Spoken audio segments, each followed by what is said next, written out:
Hey everyone, it's Ross from Mythic Mountains Folk Tabletop Club.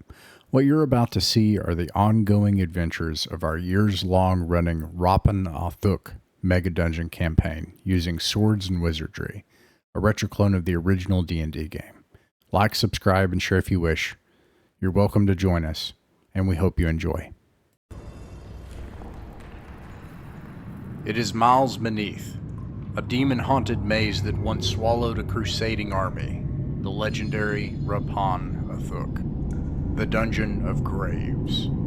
A handful of iron-thewed men risk their lives, their very souls, to plunder and explore, to stop the creeping tendrils of chaos.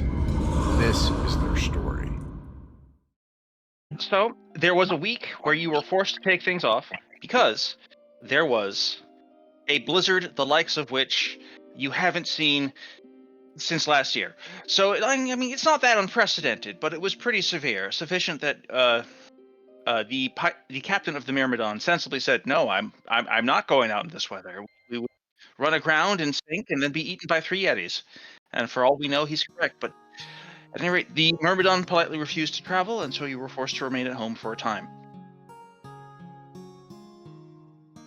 Well, that explains perfectly the period of time we would have had to take to visit with Ullman at length about various subjects.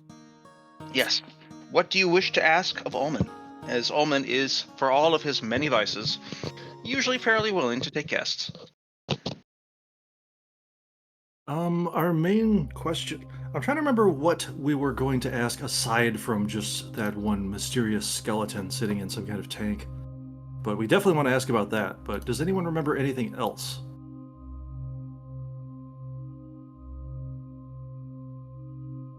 I mean, Well, that not- was the not- main thing. The rest of it was just like there was more exploration to be done, right?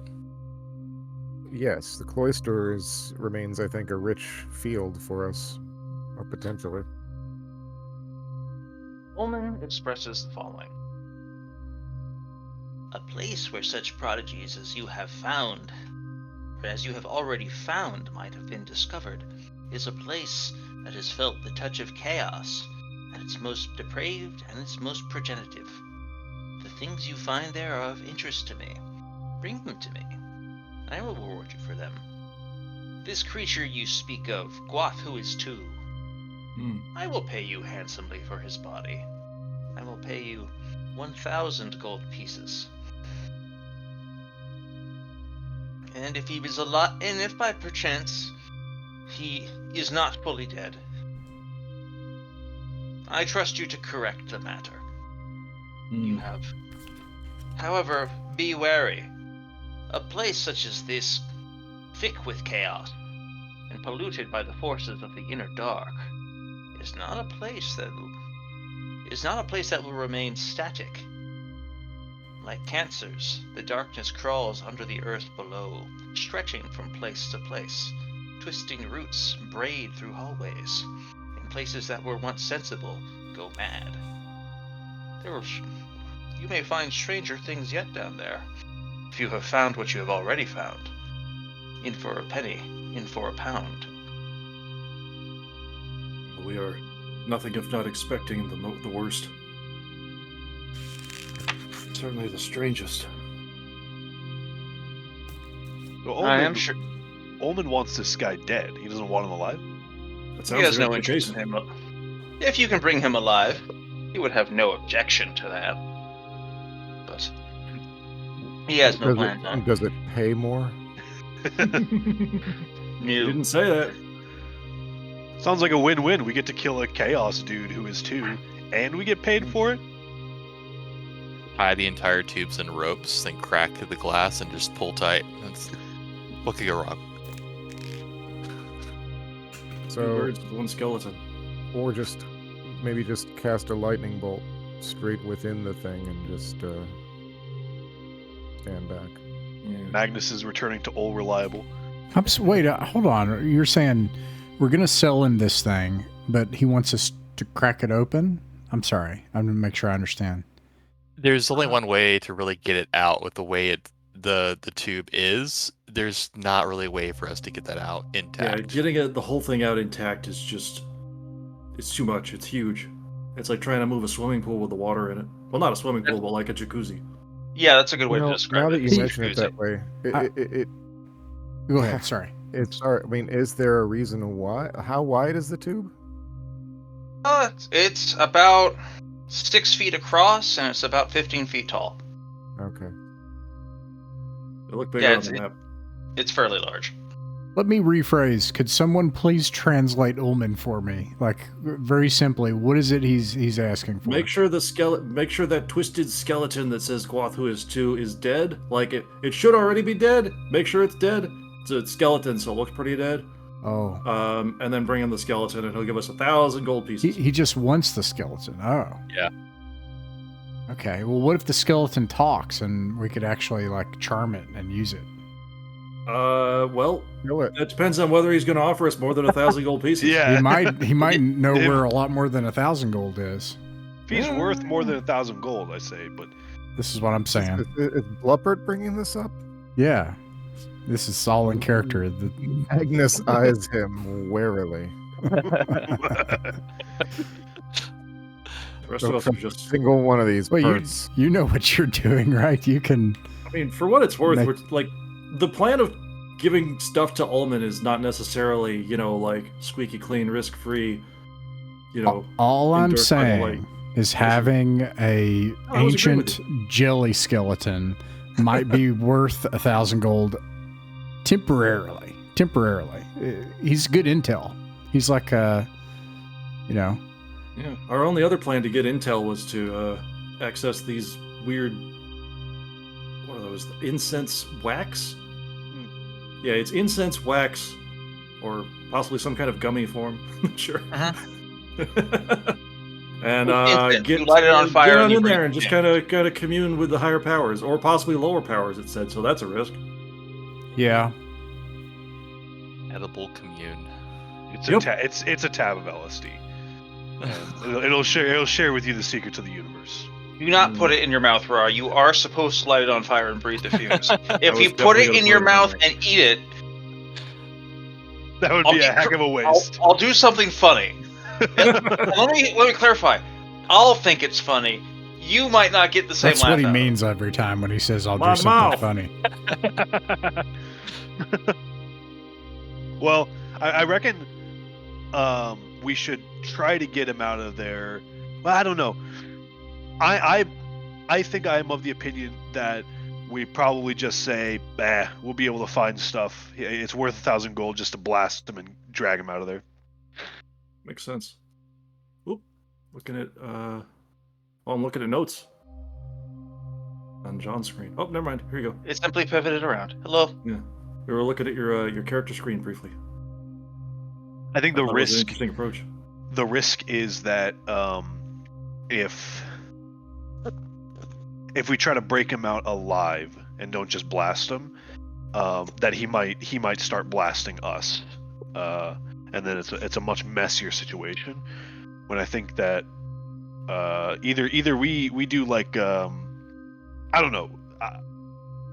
I think the risk is that he is a little bit more dangerous than we might be bargaining for, and if we don't just do the old preemptive strike on him, he's gonna put up more of a fight.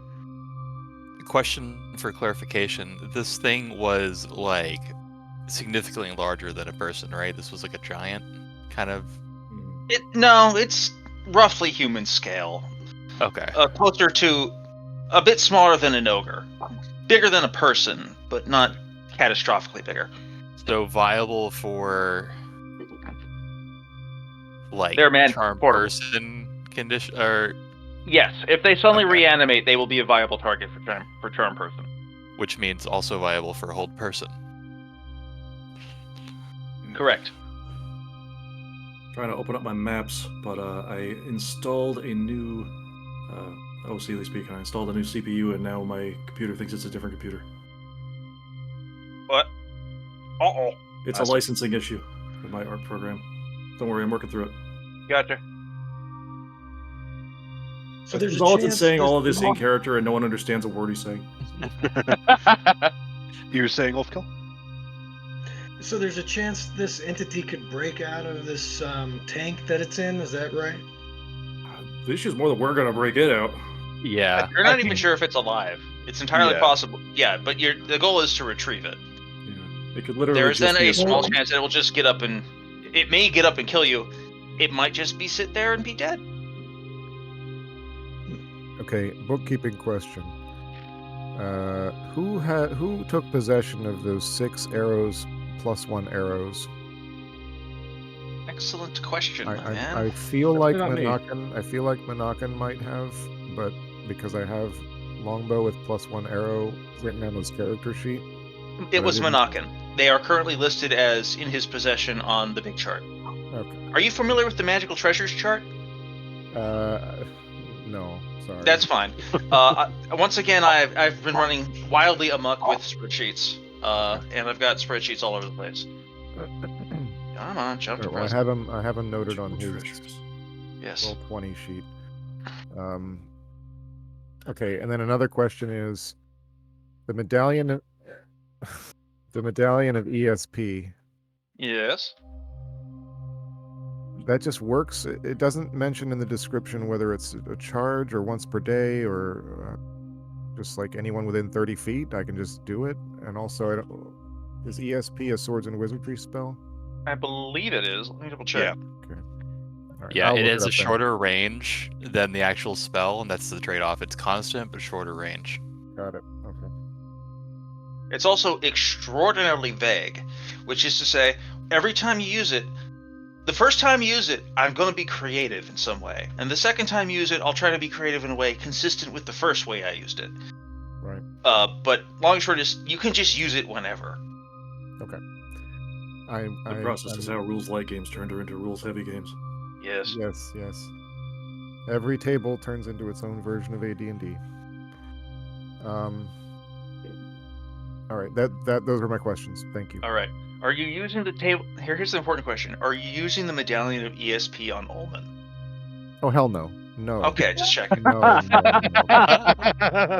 You'll never make it back out of that Absolutely not. mind. Yeah, it's just like, what happened? I don't know. Magnus just started frothing at the mouth. No, he just walked into We the can back. never give him anything ever again. Magnus slowly walked into the back room and never came back out. That feels about right. I mean, I assume the main threat would be that we would never give him anything ever again. Yeah, no. I'm just double checking because I think I'll try using it once we get close to this skeleton before casting any spells. Yeah.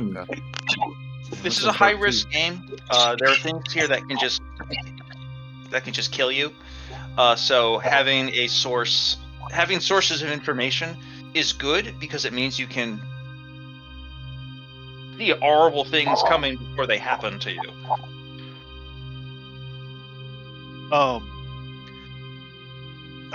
Just looking at the magical items, or the magical treasure spreadsheet here, is there any way we can start identifying some of these things, like this ring that has affixed itself to Magnus's finger? Oh yeah, that's a good question. You could ask the gods about that. I think in that week of frozen, nothingness, I would have probably done so. That is true. Okay, so here is the gist of... So this is what Magnus attempting to experiment with it and figuring out what it's doing? Or are you straight up using a commune to ask the heavens or the underpowers? Magnus is not going to belabor the light with such trifles. He'll use his own discernment. Okay. Daniel. As best as you can tell, nothing is wrong with the ring. It does appear to be providing a protective effect. It is not injuring you, though it is gripping firmly to your finger and bites down harder when you try to remove it. However, as far as you can tell, the only downside is that it has chosen you as its bearer and is not accepting requests to part. It is in fact functioning as a ring of protection +1.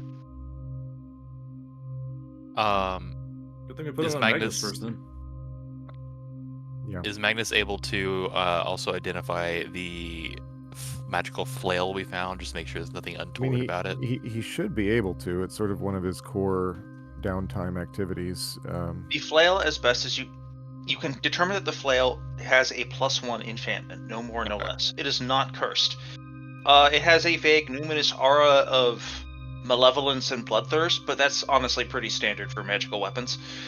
So it's fine. +1 flail. Cool. To be clarify, a +1 flail is effectively it's a 1d8 weapon. You hold it in 2 hands, and clerics can use it. We're definitely still getting some noise coming from John Quills. Yeah, I'm not sure what's going on over there. Oh, he's muted. He's talking. To he's Okay. mouthing sorry to us. I'm not mad at you. I'm just trying to solve the problem. Well, I enjoy the problems. faces he I have my makes. maps. The maps are working. Excellent. All right. If it pleases the caller, my vote is that we start dungeon diving. Yeah, let's do it immediately. All right, you get in the hole, or rather, before you get in the hole, you have to get in the boat. Come on. Let's hope hole and boat are unrelated. Hopefully so. All right. Give me some boat music. Gotta check my notes. I've got so many notes. Ooh, I bid farewell to the port and The current weather is gray. The sun rises, sort of, and the wind is moving, sort of, but primarily the sensation is that the sun is rising as reluctantly as it possibly can, and when it rises from its sleep, it keeps the bed sheets and blankets drawn over it like a shroud, so that it goes cloud-covered every moment of the day, and the light of the day is dim indeed. Yes. Rising in the south and falling in the south. Yes.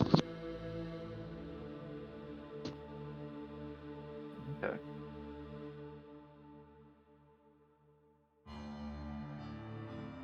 You have, on the first day, let's see what happens.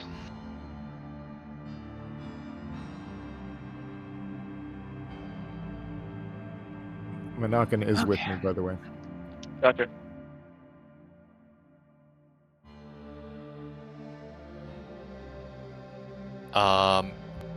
Do we want the extra manpower of Pasling and more along with this in case this thing is dangerous, or can they just stay on the boat? I think they can probably just stay on the boat. I tend to agree. Probably. Yeah. On the first day of your journey is interrupted by a remarkable sight. Tiny figures dance across the surface of the water in the distance, scampering past your boat, paying little if any mind. Perhaps a dozen tiny people, no larger than just a bit too small to fit in the palm of your hand, trailing with green hair and diving in and out of the water.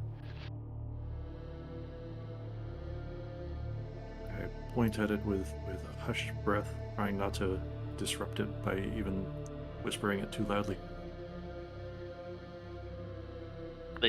If you permit them, it seems that they will pass by of no event.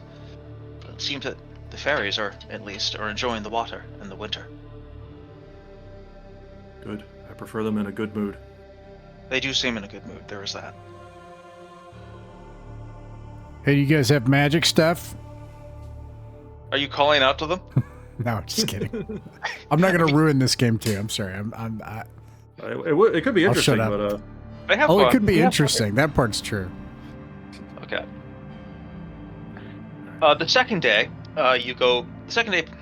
proceeds with no significant problem. You make it past where the river bends and past the fork in the river, up the coast of the big lake to where the cloister still stands. And now, remarkable development, you can see a light flickering in the window, a window which was not there previously.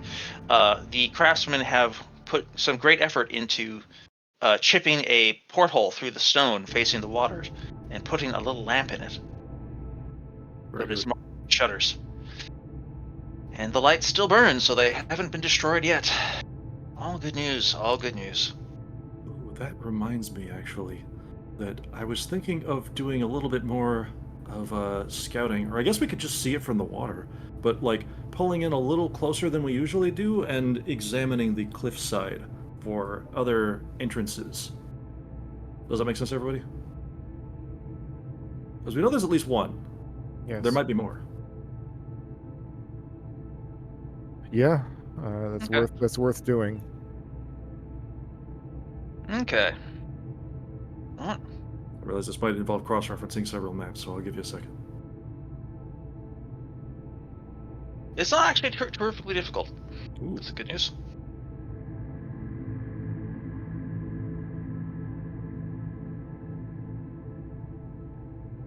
Okay.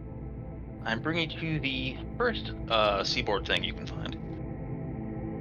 But as you pass by the coast, by the lights of your lanterns, even as the sun is setting, you can see that there is also another entrance.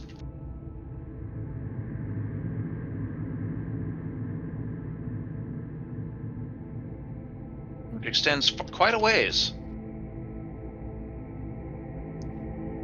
It lacks a proper cut. Sorry, I was just going to ask how close is it to either the cloisters, like on the x-axis? On the x-axis, within about 300 feet. Okay. Yeah, it's not that far. There's really how far the overhang extends, but it's like this cave is probably, you can see another entrance, and it's fairly wide, but you can't see very far in because it's like, imagine a cove overhung by about 8 feet that stretches across the edge of the water and then goes fairly deep inside. I also remember us determining that we are unable to pull the Myrmidon in here. No, unfortunately not. You'd need to come in with a smaller boat. Or you could just swim, but it's...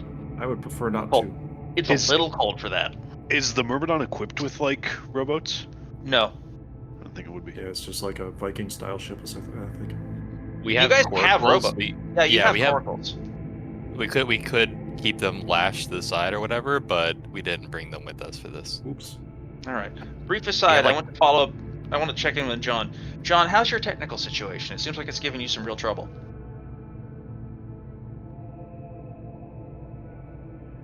Oh, everything's going haywire. My power just almost went out. Oh, no. Everything's normal. Situation but normal, all left up. You're good to Yeah. continue? As far as I can. Okay. Here's hoping. Alrighty. So if you want to have brought your coracles, you probably could.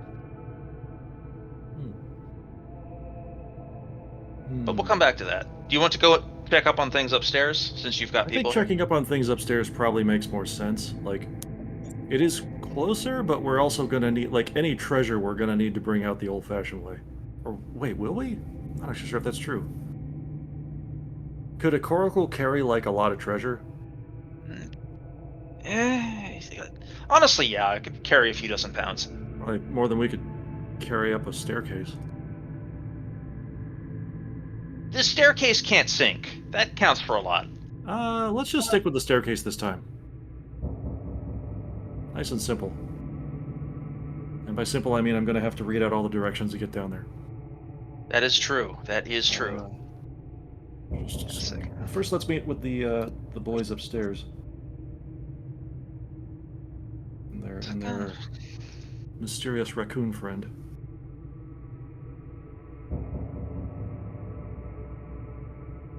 Doing something cute.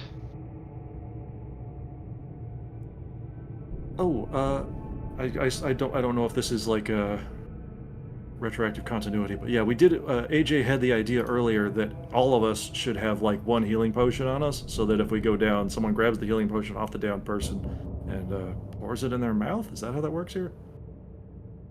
You just smash it over their head.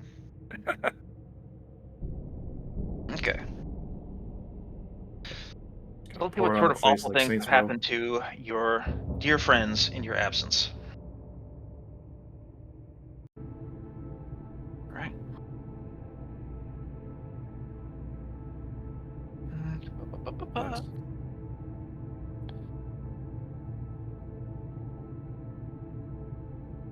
All right.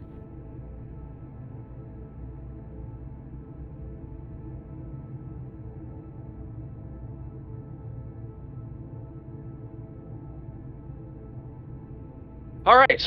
So remember how you gave these guys a bunch of military grade oil for warding off trolls? How'd that go? They needed all of it. Oh no. There was a small raid from trolls, and by small I mean there were 8 of them that came out of the swamp and looked to steal as many men as we could. So let's see how many of our dear friends survived. We have 16. We have 4, 6, 6, 12. So we've got 20 guards. I'm going to roll 20 saving throws. Each one will survive on a 4+.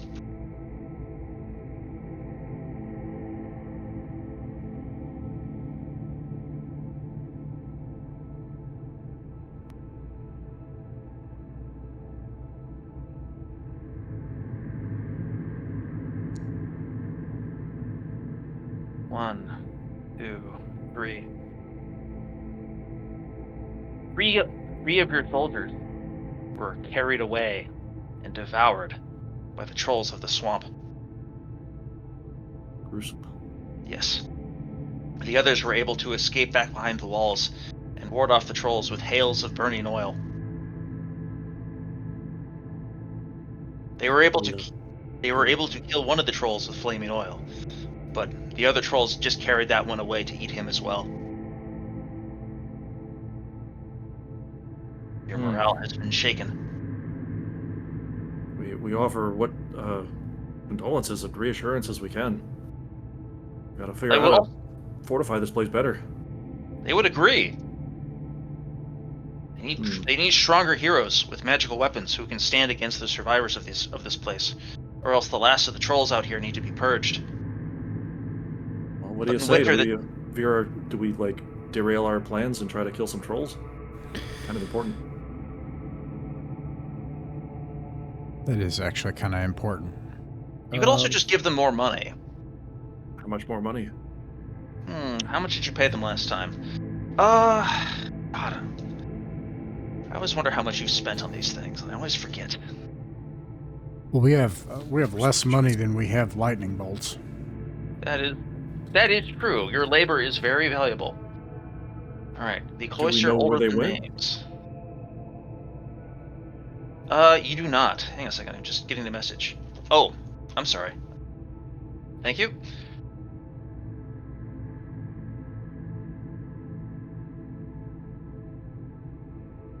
They drag bodies away. They might have treasure on them. I think the rules say something like, well, no, I might be getting them mixed up. But let me put it this way in a more vague sense. It makes sense to clear the area around the place where we've told people to live. Yeah, that's true. Like, that does make sense. All right. The question is, I'm just asking, I'm just throwing this out there. Are we powerful enough to do that, or do we need an army? And when I say an army, like 20 mercenaries or something, like, do we need like We've got 17 mercenaries right here. Oh, yeah. Yeah, follow us. What's the weather like again? Gray. Cold and immobile. Not so much blustery as just you walk out into the world outside and it's like stepping into a place where time is not passing and you can feel the being sapped slowly from your skin. Time is not passing. That means that... Okay, I don't want to read too far into that or pin you to a tree Don't too read hard. too far into it. Go on. That suggests that tracks that they left will be intact. It does. If the stillness that you suggest can be believed. Indeed. Unfortunately, you guys don't have a skilled tracker. Yeah, So there's, even though the tracks are fairly obvious and the attack wasn't too long ago, the odds of tracking them will not great. But perhaps you can find. Go first. Actually, I can't remember what I was going to say, or I'm not sure. I was going to improvise. I was going to suggest we just try. Maybe we'll just get lucky. But also, yeah, I think it's something that we can commune to find out their location at a later time, but... That's true. We could determine their lair and destroy them there. That would be better. Otherwise, we'll have to search those hexes and be out there for a long time. I also want to point out that it's very possible that Turlane is in command of them again if they're raiding again, and True too. I don't want to have just like an accidental or unplanned meeting with him if we can avoid it. Just if they're We if want they're- to we want to meet with our great adversaries, namely Turlane and Scramja, on our turns, not on theirs. Yeah. yeah. Well, perhaps I'm this not, is I'm like not a. against it. I'm not against it in principle. I'm just worried about getting lost in the wilderness and getting not having a lot of treasure to show for it if we should end up not finding their lair. The weather's not good for getting lost. Yeah. No, Right, this is yeah. all true. Maybe this is just a really good high priority. We need to figure this out between this week and next. My vote would be for dungeon delving. I'm 800 gold away from retirement. I'm sure it'll be fine. I'm sure it's going to be fine. Why would anything bad ever happen? All right, so this is taken on board. They will want more money. They want you to spend more money to bring them more soldiers and more oil, and also more and better food. But the good news is that if you spend more money on this, that does count towards building up the sanctuary. It's not just an expense. The money vanishes into a hole, but nice things come out of it. Anyway, you guys wanted to go check out the area you were in last time, if I'm not mistaken? Yes. Okay. Well, we need to find that. We need to get that skeleton. If I'm not Yeah. mistaken, that's down this hole, right? Hang on, This one over here. yes. Well, you have to ask the mapper. I just said yes. Okay. Tell me the path you will take. All right, give me just a Reach. second.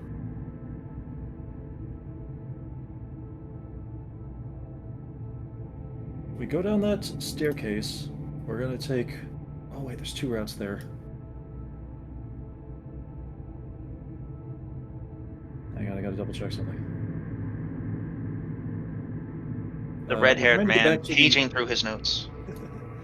We're trying to get back to the skeleton first and foremost. Did I map that guy? Okay, yeah, I did map that guy. This is actually a little bit more complicated than last time. And by more Oh complicated, no, it's in the ruined cloister. We got to go down. That's right. This is the wrong place entirely. This is the wrong cloister.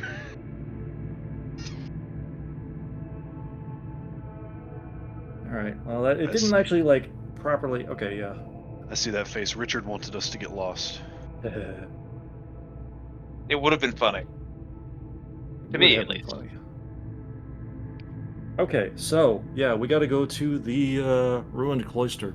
Though, if I think back a little bit, there's kind of like a ruined cloister between this cloister and the one we're calling the ruined cloister. Is that right? It's desiccated vineyards.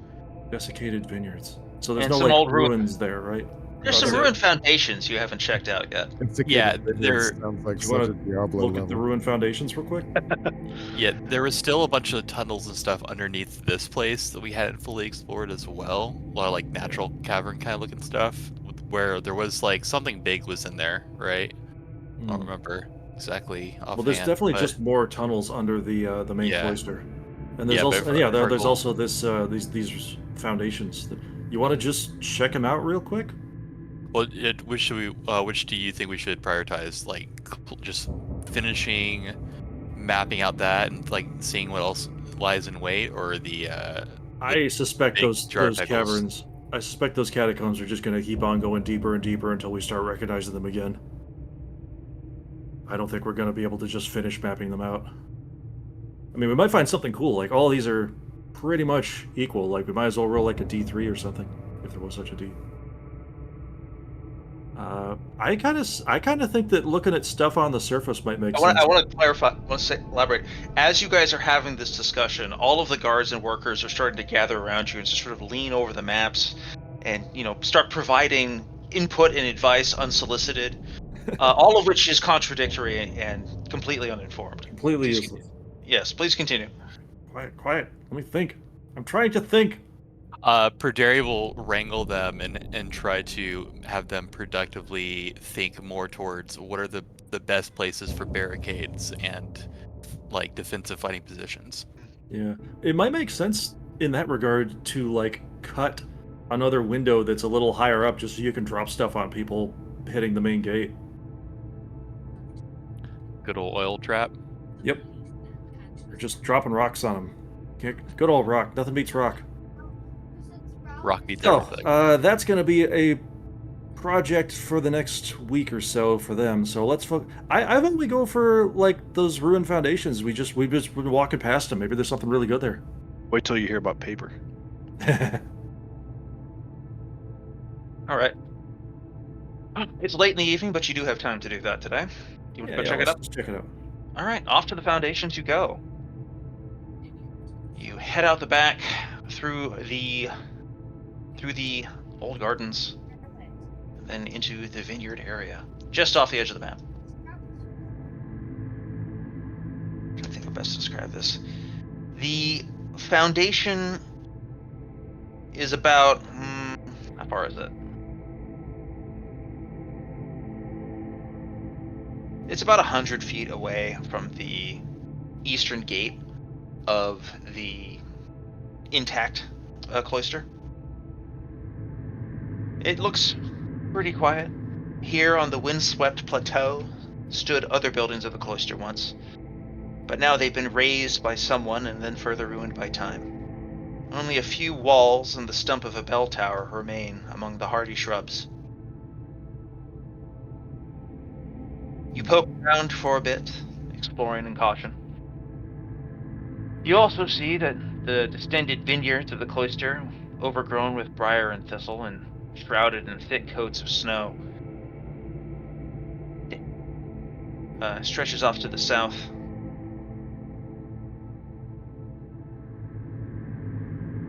Within the ruins, you discover a small rectangular building with the roof long since caved in, which contains a barred shaft, or rather a vertical shaft leading down into catacombs below. The bars are iron and not easily parted. Let me verify I understand what I'm looking at here, because this map is, as ever, absolutely wild. I mean, if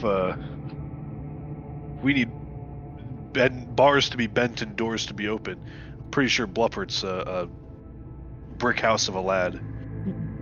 I've got a crowbar for what it's worth. Do you wish to turn brute force to the task of reaching this vertical shaft? It looks. Do you hold a torch above the shaft and otherwise illuminate the contents? Yeah, I will hold my magic lantern there and poke it around, shine it around to see if there's anything. One thing that I'm looking for is whether there's like claw marks on the inside, something to suggest that we'll have a bad time if we open this up. An understandable concern.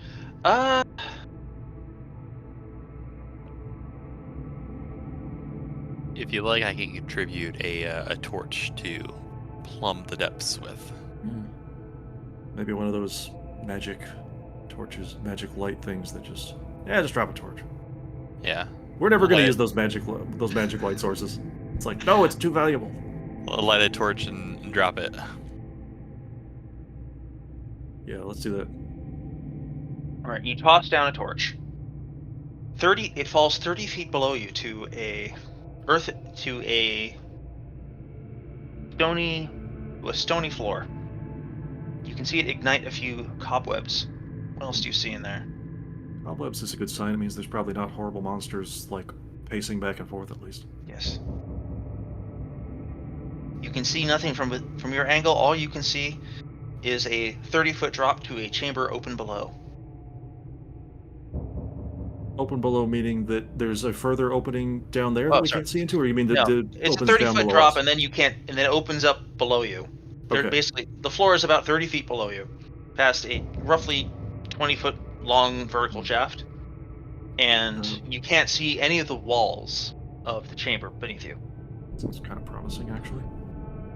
I got a rope. Yeah, I want to lower me down in there.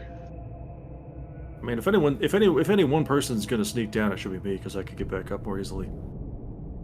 Nevertheless, do we see any mechanisms to open up this grate in like a way that we can close it again? No. Okay. It looks like in fact, it looks like the iron bars were intentionally mortared in position. So it is meant for like security. Though that Yes. probably just means that there's like a jail cell down there, and someone was just supposed to. I don't know. What's everybody say? I'm leaning towards just cracking this thing open. There's already monsters everywhere. What's one more? So I don't think I was here for this. So you guys, you came here, but you didn't pull this thing open and go in and check it out. This is We didn't find this grate before. We were just walking past it over and over again. Oh. At least while I was here. Huh. This is just on the ground. How did we see it this time? You went and intentionally explored the ruined. Yeah. I realized that I realized that one part of my map was wrong. So I was like, wait a minute. Oh. They're basically between the outer cloister and the inner cloisters, an area with the ruined foundations of a few old buildings. One of which was intact enough that upon poking around in it, you found this barred air shaft leading to the region below. Oh, fun. Yes. So it's a new space as far as you can tell. I mean, I say we send. Bluebird will get stuck, man. Yeah, big boy. It's a hefty. He's I don't know. He's probably gigantic for his era. He's probably 230 pounds, 5'5". So that's a giant of a man for those days, probably. He's shaped like a Coca-Cola can. So this is basically in between the two other remaining bits of structure, right? I am drawing this between the shape that says outer cloister and the shape that says partially ruined castle. That is correct. That's what's the right name for that one? Ruined cloister or inner cloister. Either works. I vote we go, but we have someone who can fly. So yeah. Light so recon. We're spending the Light effort recon, to break the rock, the mortaring, securing the bars, and pry it free. Yeah, that's my vote. I'm very interested. All right. John, Ulfkel's a mason. Roll me a 1d20 to see how well this goes. You want to roll high here. This isn't. We'll just see how. I'm going to let the fates decide how convenient this proves to be. Let us discover together the shape of the world.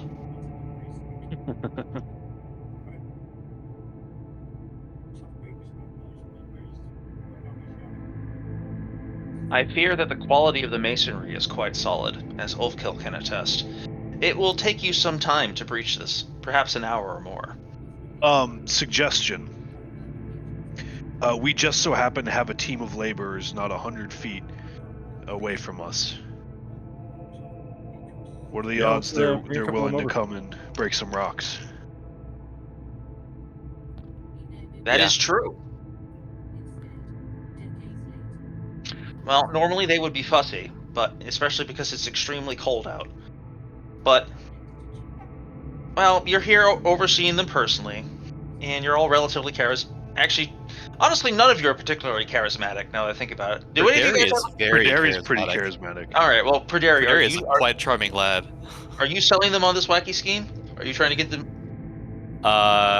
Absolutely. That wacky. We're just like, hey, come try this thing up. Perdari's thing is he would not ask them to do something that he would not himself do. So he is willing to do the work, but also we got other stuff we could do. He recognizes their talents. Okay. Yes. Well, they're much less willing to do this without your presence there, due to the recent shenanigans that they have endured. They know this place is not safe. But if you just Pasling and Moore will leave the ship to come oversee. While this is happening, Zolotan's going to, since he's not very good at manual labor, not having hands, he's going to scope out the rest of this area and just kind of snoop around for other stuff that we have been walking past all this time. Just, like through the vineyards, through the bushes, the stuff. Okay. Yeah, I'm going to roll a die. We're going to see if it's good.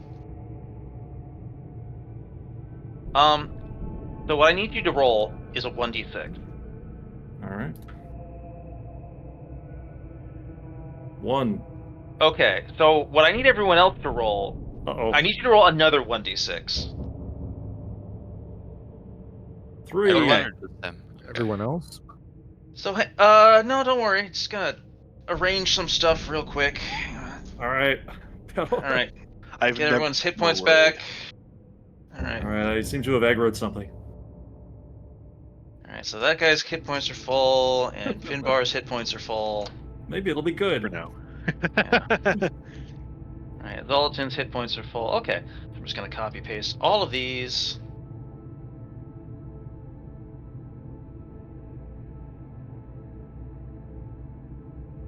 This into the outer cloister. I'm gonna use this little location as a stand-in. What source of light are you using, if any, as you meander through this area? Got that. I've got one of those blue lanterns around my neck. All right, I'm just gonna go ahead and give you a little light source real quick. Do I draw that on at some point? Okay, like color, give it just a little bit of blue, just a little bit. Okay, and tuck this over here. The rest of you guys are hanging out, overseeing things. Bradari's just getting back. Monakin's hanging out. Where's the Blorb? We're missing some guys.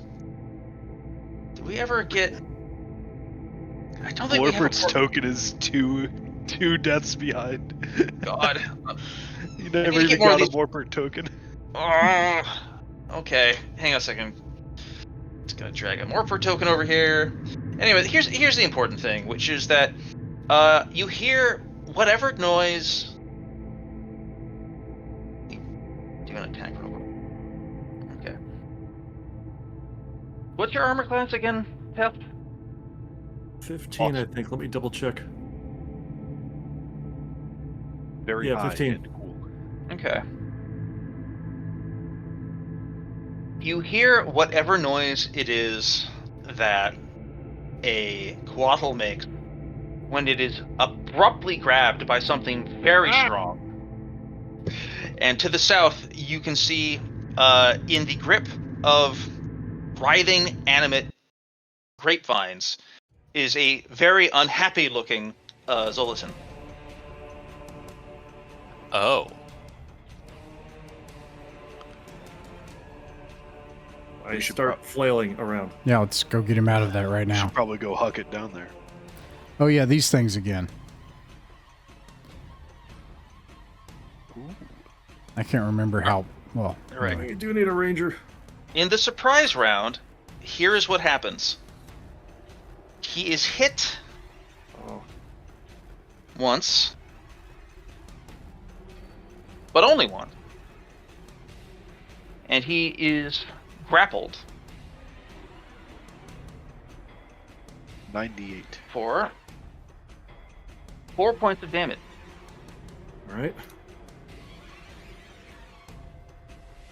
Make a little mark. Brings me to 19 Yes. so far.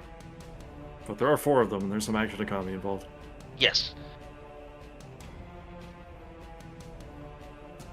The other 2 react by throwing up all the other plants in the vineyard begin to writhe and twist, reaching out to snare anyone who grows too close, standing between you and standing so that become a barrier between you and your endangered comrade. Everyone now, Zoltan, once again, roll initiative as the surprise round is over. Right. 5. Actually, before I roll my This own is die, Okay. Yes. But yes, before it's still 5. before I roll my own die, who wants to cast a spell today? I'm being grappled, so I can't, right? You are unfortunately not in a spell casting situation. Oh, but not me. Magic missile. Alrighty? Quick question, though. You said they form a barrier, but there's not actually any between me and the party. Yeah, hang on a second. I'll make a little space real quick. Da-da. Find a little space. Fill types, pattern, fill color, green, update shrine. There Oh, we wow. are. Oh, so that's all hostile. I did roll a 1. Onan will cast Detect Evil. Or All right. yeah, I guess. I'm just to clarify, Yoanen can see the vines writhing and doing a bunch of dangerous things. This is to capture other dangerous forces that are going around in addition to this? Yeah, to see if there's any others laying to snare us. Alrighty. Marching. Where's Yoanen? I didn't put him on the field. Yoanen. Oh, there he is. And is Edith here? No, she's Okay. on the boat. Alright. Those of you who are not casting spells, you guys go first. First, movement. Zoltan cannot move because he is cannot yet move away from the enemies because he is entangled in their grip. Looks like- So, What's so your just What's this pert's name again? The real one? Blorpert? Is this one Blorpert now? Bluppert. Blorpert. Okay. Okay. I am making sure he is appropriately labeled. Richard, two notes regarding surprise. My understanding, my reading of Swords and Wizardry is that surprise is not a free round, but the surprise people automatically lose the initiative order. Mm-hmm. It says if this is the first round and one group was surprised, the other side gets to go first automatically without having to roll a die. But I don't believe that denotes a free round. Just sorry. I'll try to bear that in mind in the future. To be And and then so it's not like it gets 2 rounds anyway. the other fun thing is we also get to roll a d4 to see if we drop weapons. I'm Just going to start- exercise just that surprise. rule with discretion.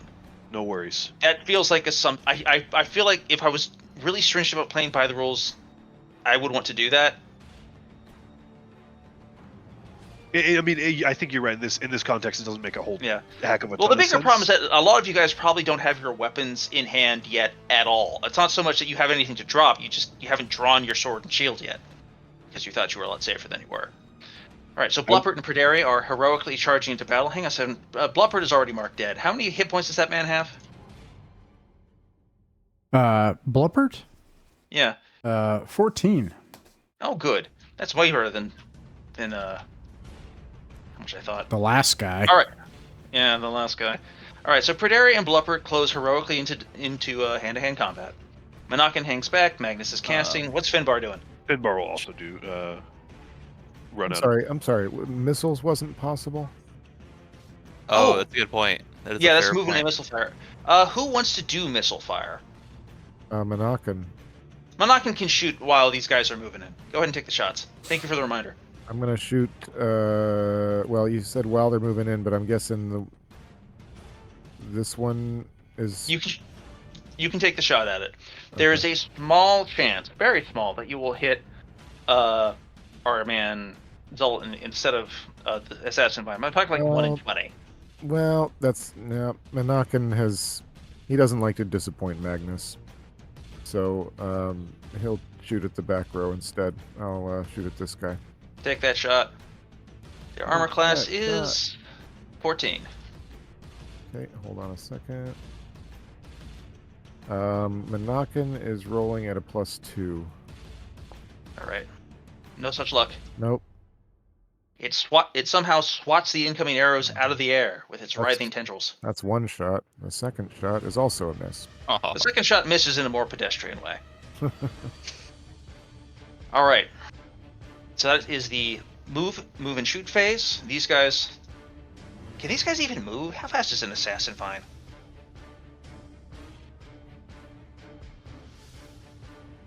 These guys sort of shoot towards you a tiny little bit. Ah. It is tiny.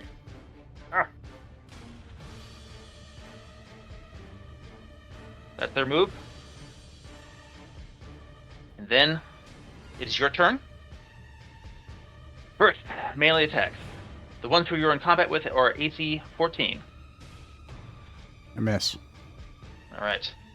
Can I try to gain control of the grapple? Yes. Are they one hit die? They are not. They have They have multiple hit dice. They have hits of dice. Hey, actually, hang on a second. Important step. I missed. Where's Ulfkel? Why isn't Ulfkel here? Where's Ulfkel? Oh, he's up here. Explain it. I'm so sorry. Ulfkel, which of your homies did you bring with you? Any this time? Looks like a no. All right. Are you close? Okay. Are you closing to melee?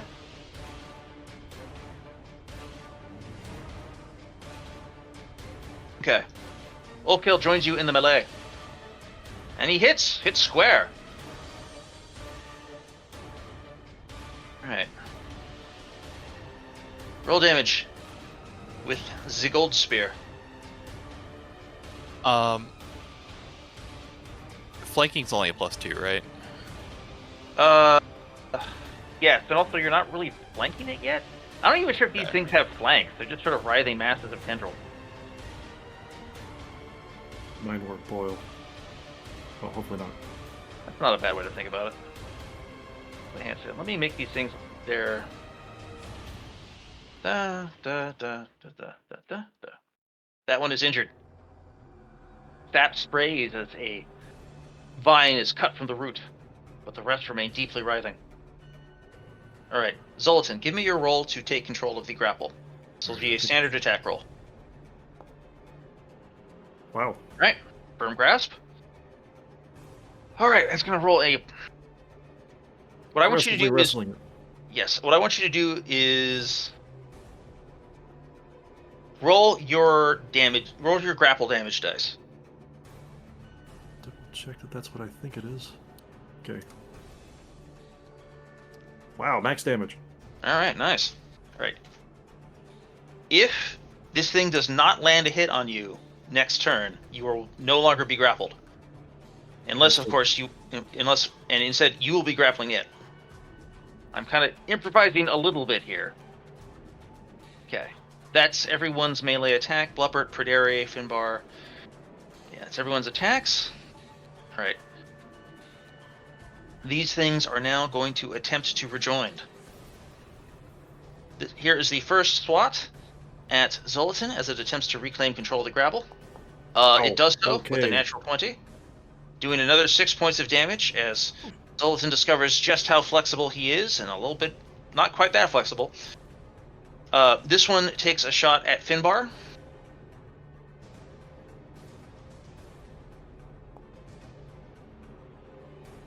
It walks in firmly for 3 points of damage. It was 2 natural 20s. Very surprising to me. Yeah, could you cut that out? I can't promise anything, sir. The one on the left is going to take a shot at Predere. That one also swats, but for minimum damage. Oh wow, 25 to hit. Yeah, no, can't do anything about that. Yep, sorry. And the one on the right is still just sort of... Second.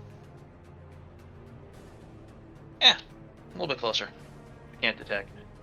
And that is its turn. Now, spells will go off. There's a magical missile with one of these creatures' names on it, if I'm not mistaken. Yeah. Yes, I'm going to be going for... This one has taken how much damage? About 12. Okay. Wow, I'm going after him then. 3d4 plus... Ooh, not a great roll. 9 damage. All right. It hemorrhages sap, leaking Should've broken profusely. out the lightning bolt. These things are pretty chunky. I think I might have to. It makes sense that he wouldn't need to worry about a miss because those things don't miss. Oh yeah, they're pretty chunky. Yes. And that is the end of Ioannin. Ioannin's spell goes off. He is able to... His eyes illuminate with the higher vision, and he determines that aside from the plants ahead of you, which are definitely entangled with chaos, and a faint waft of the pollution of chaos from the vent below, the area is not presently inhabited by any unholy powers. Specifically, there's nothing invisible in the sky waiting to So if they're evil, then I don't think Finbar or Perderi could have been hit.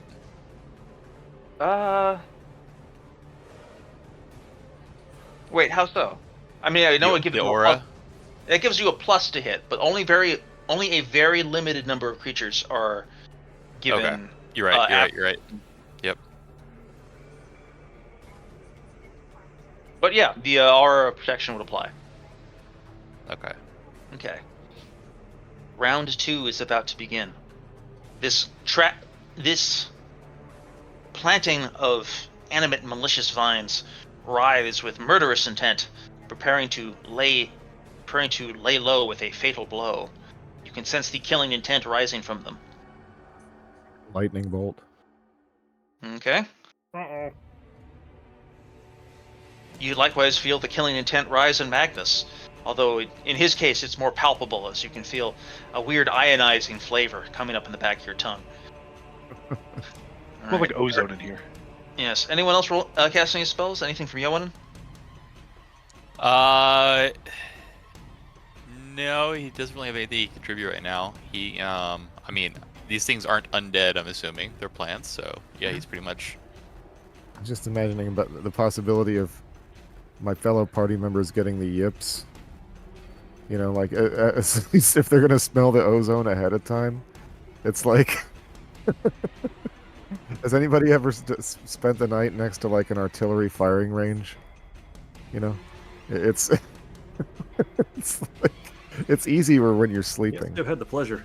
It's easier when you're sleeping. But when you're awake trying to do stuff and you just don't know, but you do know it's coming, you just don't know exactly when, and then it's just like, you know. I've been near sending and receiving end. Yeah. Yips. Understood. Woof. Alrighty. Well, I've got good news for Bluppert. Your blow strikes true. No, I'm. So go ahead and roll. Oh, okay. That's generous. I'm No, sorry. yeah, that was a mistake. I thought it would give me a menu. No, that's no problem. Don't worry about it. Go ahead and... Did we do movement and missiles too? Or? No, We did not. Does Monacan want to move it, like try and take a shot at one of these guys? Because they're all pretty entangled. It looks like one of them's not in melee, unless I'm misreading the map. It's they're in the way, but you're right. It's not in melee yet. You can take a shot at it. 7 damage We're gonna on move this another one. 5 feet though. Nice.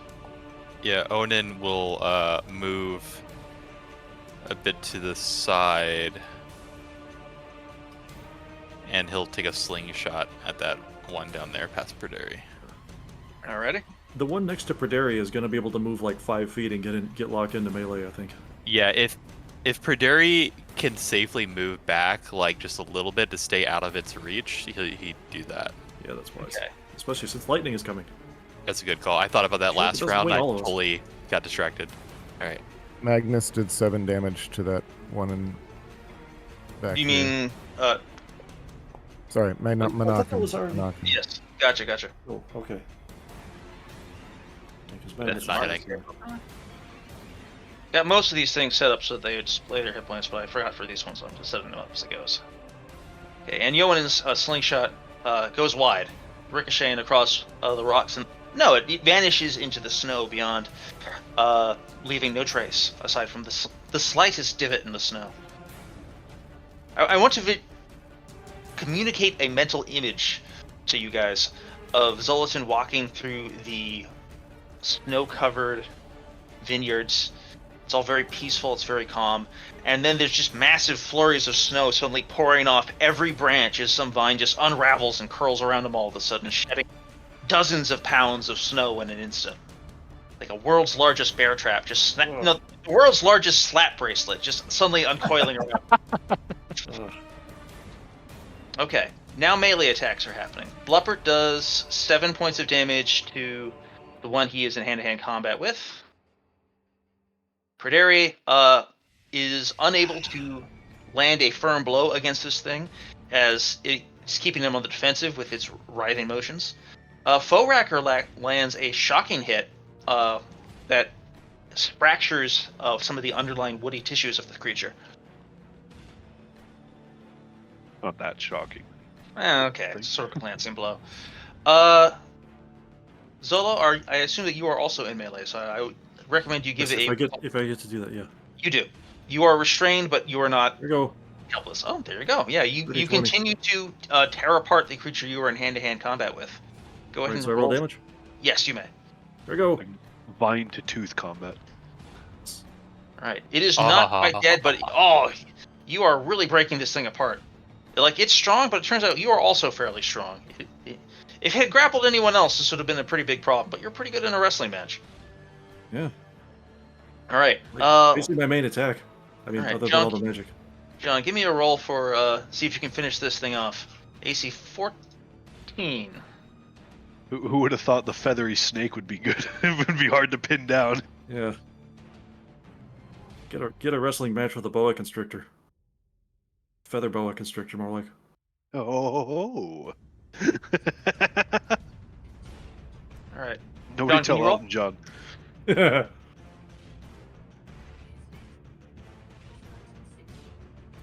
John, if you've rolled, I can't see it.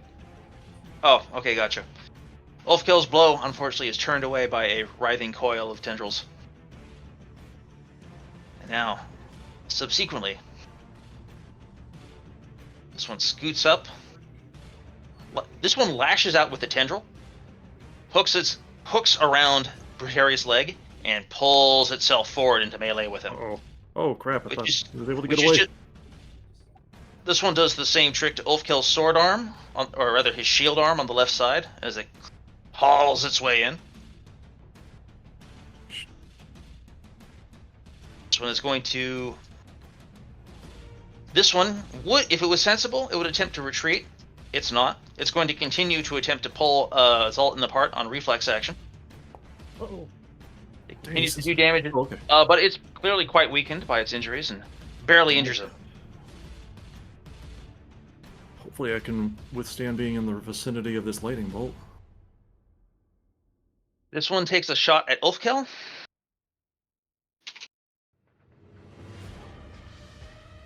I don't think that hits. Yeah. Ulfkill is able to ward off its probing attacks with his shield and spear, and the few lashes that get through are deflected by his armor. It is not able to take hold of him. The second one from the left looks towards, orients itself around Finbar briefly like a cobra preparing for a strike, as it goes in for a blow with lethal intent. Unfortunately, its blow does not land. It is unable to land a blow on the evasive Finbar. The one on facing, should this one go for Blubber or Perderi? It grabbed Perderi by the leg to get forward, so it should probably go for Perderi. That's very stupid. I'm gonna roll a D20. Sorry, a D6. On a 4 or lower, it's gonna target Perderi. It goes for Perderi. And it whiffs. And now, I'd like everyone in the room who is in melee combat to roll a saving throw as a lightning bolt happens. Oh boy, this might be it. It's just a tingle, y'all. You'll be fine. It's fine. I am going to do my best to... I know. You're doing your best. Yes. I think I succeed. Actually, let me put this way.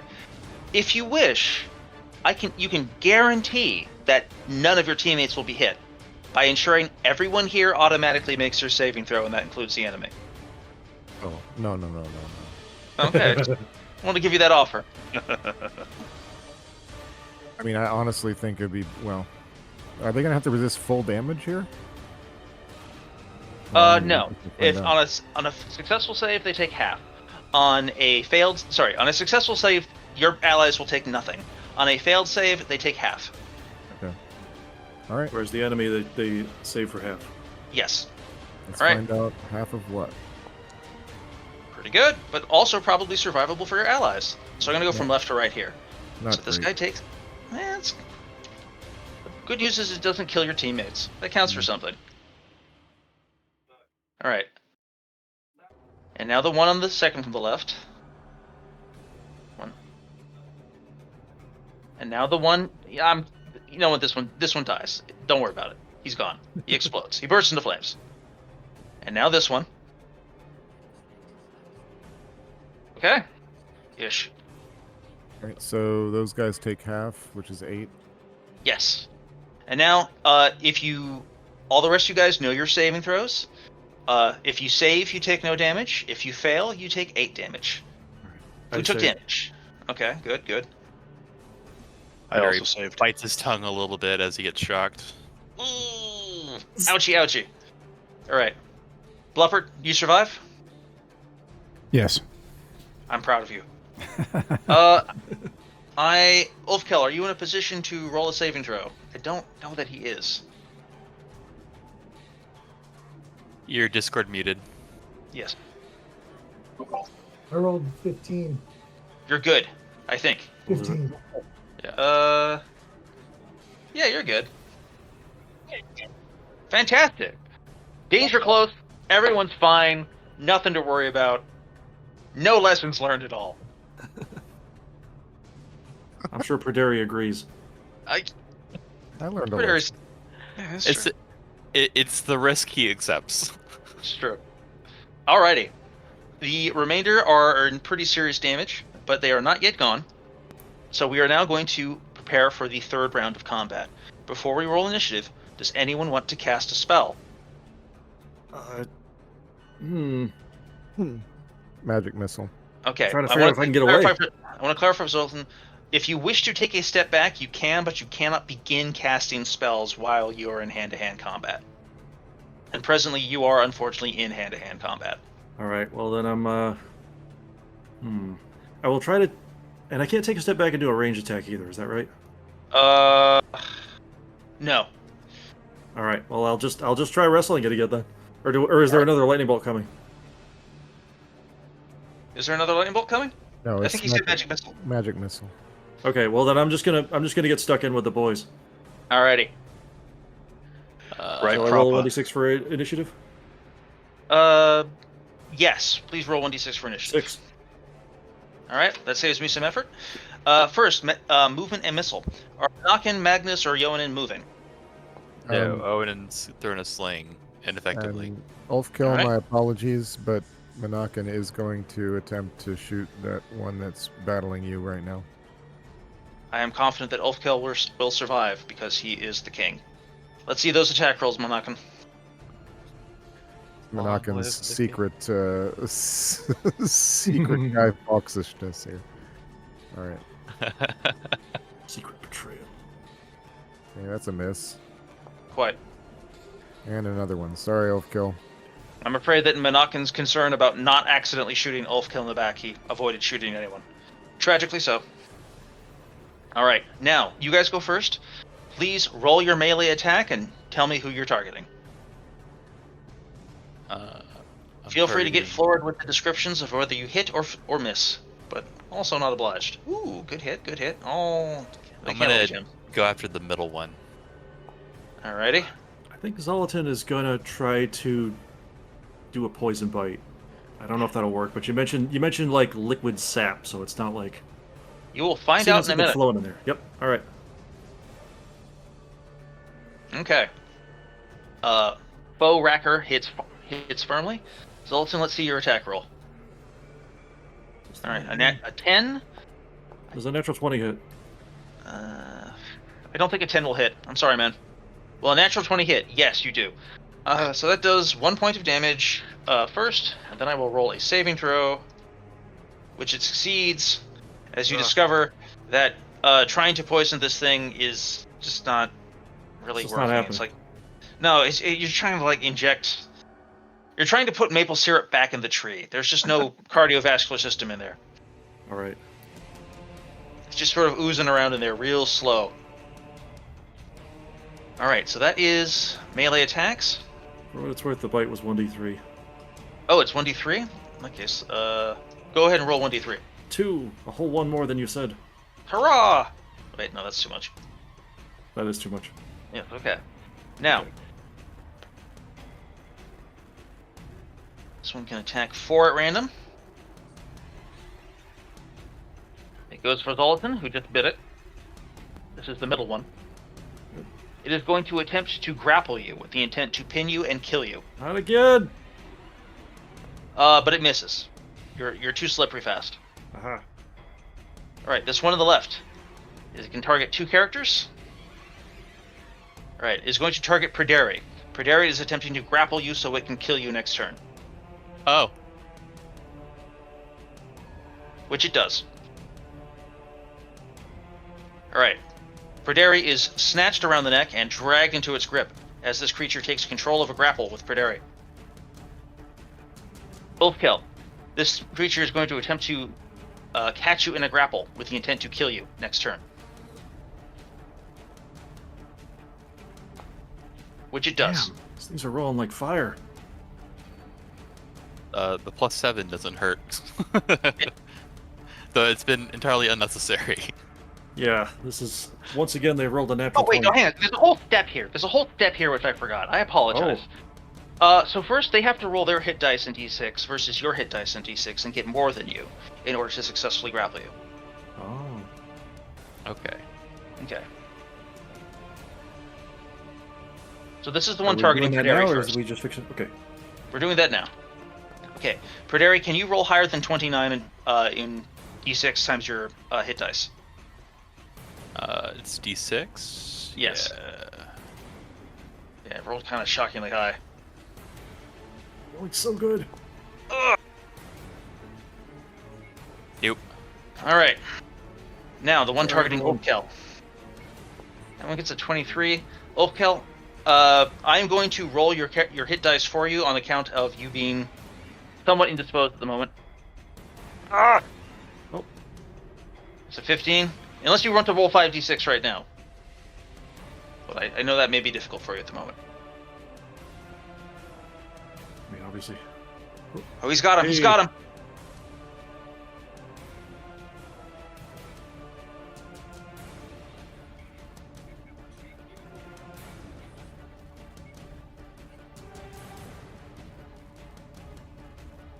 Suspense.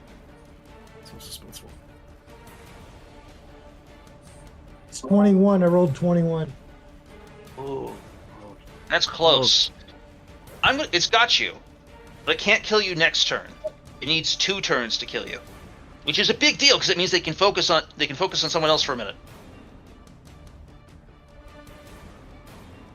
Okay. All right, that is their melee attacks. Now, spells. Who we blasting? There's a magic All right. So we're gonna get the one. Who's grabbed right now? 2 Praderi. people are grabbed. Praderi is grabbed and at its mercy. It's preparing to snap his neck. Ulfkel is grabbed and being overpowered, but it will take it at least 2 turns to kill him. All right, I'll go for the one grabbing Praderi then. All right. Don't Looks forget your item like plus to that. 10. Okay. All right. The things Praderi can feel the creature shudder around him as the vine slows its tightening around his neck just for a moment.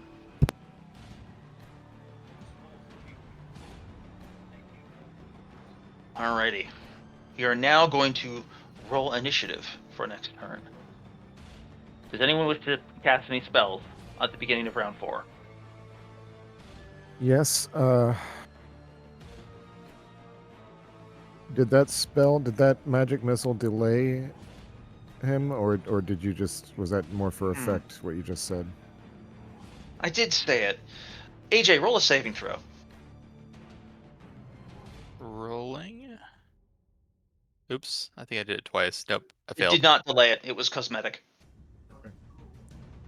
All right, well then, I think I've got to do, I don't know, the circumstances are pretty dire. I think it's time for another lightning bolt.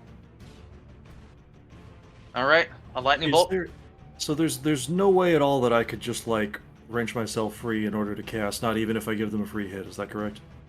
Not Okay, to cast, understood. no. However, you can transfer targets if you wish to accept the risk of one of it hitting you. Magnus, the spell won't go off before it does its thing. Yeah. If you want to do something in a hurry, you should probably run up and stab it. Oh, okay. Well, Monacan can do that. Yeah, that's true. So Monacan will do that. Put Monacan behind it. But Yeah, but that's we're declaring spells, so I guess I'll just declare magic missile again. Hope that we do win it. initiative. Yeah. Alrighty. Yeah, I can't do spells, so nothing for me. I'm gonna roll initiative now if everyone's done. Roll initiative. 3. 50-50 shot. Hey! Yeah, we win. Unpunished. All right, movement and I'm missile feeling a fire. little punished. A little bit. Okay, Um, these guys don't have. These guys are exactly where they want to be insofar as they want anything. They like grabbing things, and they love it when animals die near them and turn into fertilizer. How far can Monacan move in a turn? A lot, I think. He's pretty. Yeah, he can basically get wherever. If you want to move behind, get into melee range to try and grab one, that's fine. Yeah. Well, I'm gonna do that, and I'm gonna Alrighty. backstab him if I can. I've not All rolled right. higher than a 10 for attacks. Sometimes Dice God just says something bad is going to happen to you. All right. So you guys have. That's the movement phase complete. Does Yoanin want to get into this tangle? He just used his sling. Alrighty. And then we'll continue to whiff, unfortunately. Ricocheting, unfortunately, again off the periphery of the melee. Monacan sprints in a wide circle and gets behind the thing in preparation for a backstab, and kind of realizes there's not really a back to stab, and decides to give it a regular stab instead.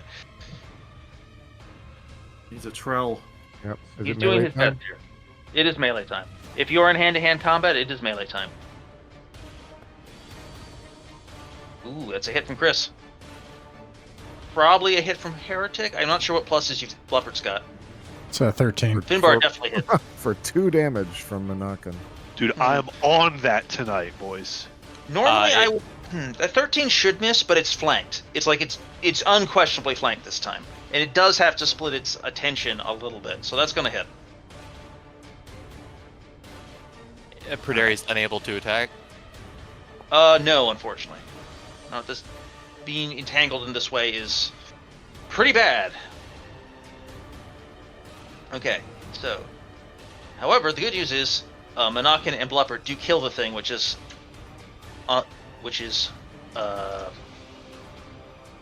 gripping Pradari. Pradari is not able to attack, or no? He is not, but he is out. He is no longer in immediate danger of death. Okay. All right, Finbar. Finbar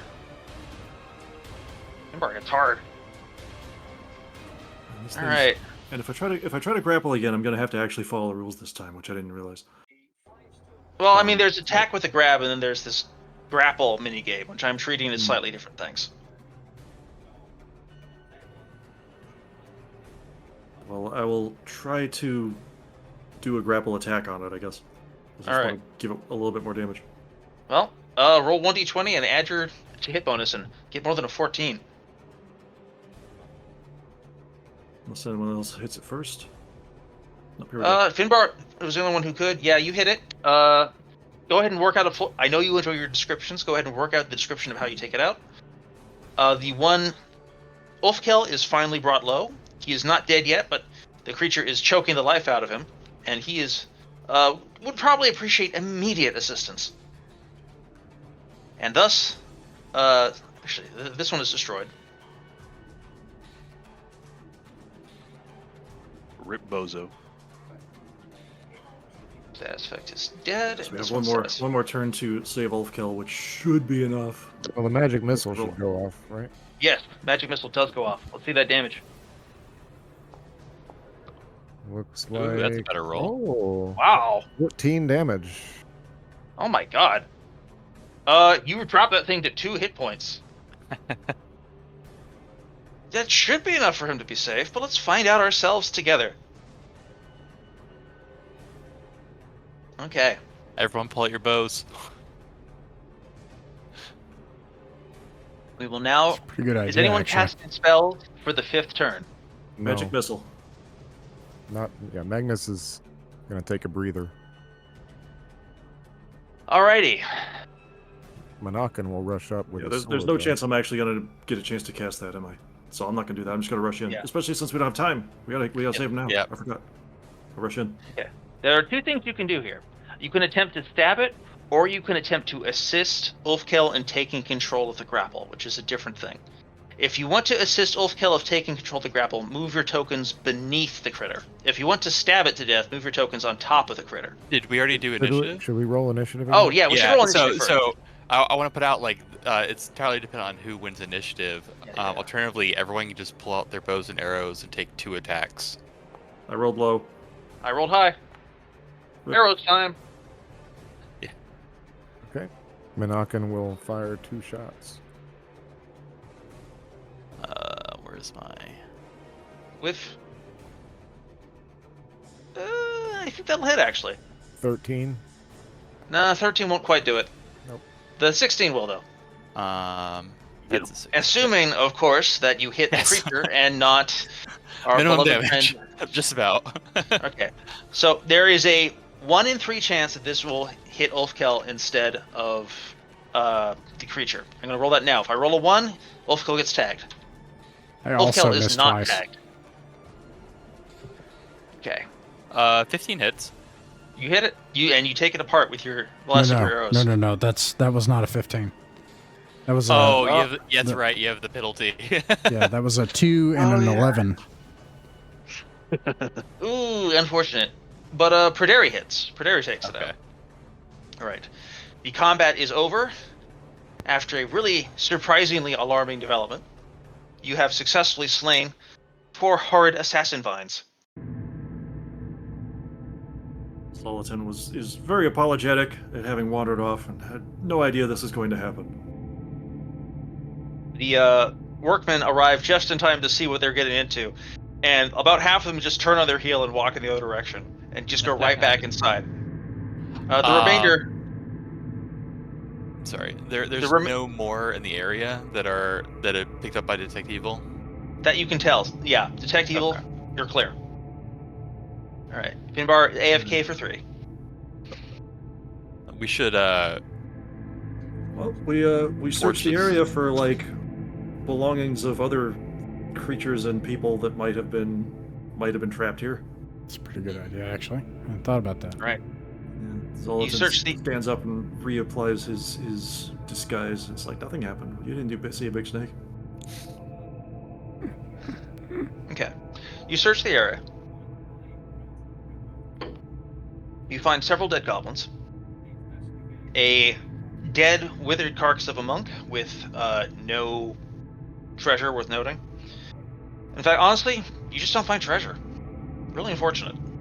But can't all have money. You suspect